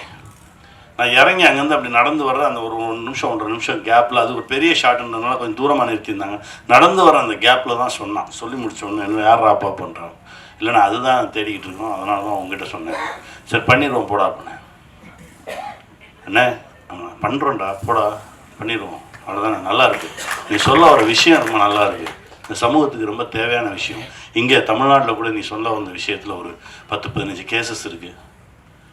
அந்த கேசஸ் எல்லாமே குடும்பங்களை புரட்டி போட்ட கேசஸ், அதை நீ கையில் எடுத்திருக்க அப்படின்னோடனே எனக்கு புரியல. என்ன நான் சொல்கிறேன், ஆமாம் இது இங்கே நடந்திருக்கு, இங்கே நடந்திருக்கு, இங்கே நடந்திருக்கு, இப்பவும் நடந்துட்டுருக்கு. இதை நீ சொல்கிற வெளியிலேருந்து பார்க்கும்போது ஒரு தந்தை மகனுக்கான ஒரு பாசமாக இருக்கும். ஆனால் நீ உள்ளுக்குள்ளே வச்சுருக்க ரொம்ப ஸ்ட்ராங்கான விஷயம்டா. இதை சொல்லணும். இதை பார்த்து ஒரு மகன் திருந்தினா போதும். ஐயோ நம்ம இந்த மாதிரி ஒரு வேலையை செஞ்சிட்ருக்கோமா, அவனுக்கு ஒரு பையன் திருந்திட்டா போதும். இந்த படம் பெரிய வெற்றி. பல பேரை யோசிக்க வைக்கும். நிறைய சூழலில், நிறைய குடும்பங்களில் நம்ம நினச்ச மாதிரி நம்ம பிள்ளை இல்லையேன்னு சொல்லி பல அப்பாக்கள் தடுமாறிட்டு இருக்காங்க. அதுக்கு ஒரு சின்ன யோசிக்க வைக்கும், ஒரு சின்ன ஒரு விடை கிடைக்கும்னு நம்புகிறோம். அந்த விடை தான் அந்த படத்துக்கான வெற்றின்னு நினைக்கிறோம். தன்ராஜ் வாழ்த்துக்கள். நீ நல்லா வருவடா. ஏன்னா முதல் படம் மாதிரியே பண்ணல. அவனுடைய ஒரு 100 படத்தில் நடித்தா கூட 100 படத்துலையும் இந்த வேலையை தான் பார்த்துருக்கேன். எல்லா டைரக்டர் பின்னாடியும் போய் அங்கங்கே அந்த எல்லாம் இவன் கற்றுக்கிட்ட மொத்தத்தையுமே ரொம்ப அசால்ட்டாக ஹேண்டில் பண்ணான் டைரக்ட் பண்ணும்போது. எனக்கு ரொம்ப பிடிச்சிருந்தது. முதல் 2 நாள் தான் கொஞ்சம் தடுமாறினா. நான் சொன்னேன், எதுக்கு தடுமாறுற, எடு, நீ சொல்கிறது கேட்க தானே வந்திருக்கோம், எடு அப்படின்னு. அதுக்கப்புறம் அசால்ட்டாக அழகாக ரொம்ப குழப்பமே இல்லாமல் ஹேண்டில் பண்ணான். நல்ல டைரக்டராக வருவேன். வாழ்த்துக்கள். இன்னும் நிறைய படைப்புகள் கிடைக்கும். வாழ்த்துக்கள், வாழ்க. அப்புறம் அம்மா நீங்கள் படத்தில் பார்த்தீங்கன்னா தெரியும், ரொம்ப அதாவது நடிக்கிற மாதிரியே தெரியாது. ரொம்ப இயல்பாக ஒரு ஆர்டிஸ்ட்டு. ரொம்ப நல்லா இருந்தது அவங்க பேசும்போது, நடித்தப்போ. தமிழ் அவங்களே டப்பிங் பேச சொன்னோம். எல்லாமே அவங்க தானே பேசினாங்க. ஆமாம், தெலுங்கு நான் தான் பேசினேன். எனக்கு அது ரொம்ப இயல்பாக இருந்தது. என்னென்னா அந்த உயிர் கொடுக்குறது சம்மந்தப்பட்டவங்க பேசினா தான் அது நல்லா இருக்கும்னு நினைக்கிறேன் நான். அதனால் தெலுங்குலேயும் கொஞ்சம் டைம் எடுத்து இது நானே பேசுகிறேன்னு சொல்லி உட்காந்து பேசணும். நல்லா வந்திருக்கு. அம்மா ஒரு நல்ல வரவாக இருக்கும் தமிழ் சினிமாவுக்கு. அம்மா ஒரு பெரிய இடம் கிடைக்கும். வாழ்த்துக்கள். மோக்ஷா ரொம்ப ரொம்ப நல்லா வருவீங்க. உங்களுடைய எனர்ஜி லெவல் ரொம்ப ரொம்ப நிறையா தமிழ் சினிமா உங்களோட கனெக்ட் ஆகும். ரொம்ப நல்லா வருவீங்க. முருகன் சார் சொன்ன மாதிரி அந்த கனெக்ஷன். வாழ்த்துக்கள். அதாவது நல்ல எண்ணம், நன்மை சொன்ன மாதிரி நல்ல எண்ணம் இருந்தால் போதும். அது இருக்குது நம்மக்கிட்ட. நல்ல மனசு இருந்தால் போதும். எங்கள் அண்ணன் சிவா சொன்ன மாதிரி, ஐயோ ஒரு இடத்துல அடிக்கிறானேன்னா நம்ம போய் திருப்பி அவனை அடித்து அவங்கள காப்பாற்றணுன்ற எண்ணம் இல்லை. ஐயோ அந்த நிகழ்வு நடக்காமல் இருந்தால் போதுமே அப்படின்ற ஒரு எண்ணம் இருக்குது பாருங்களேன். அந்த எண்ணமே அவனை மாற்றும். அப்படி தான் நான் நினைக்கிறேன்.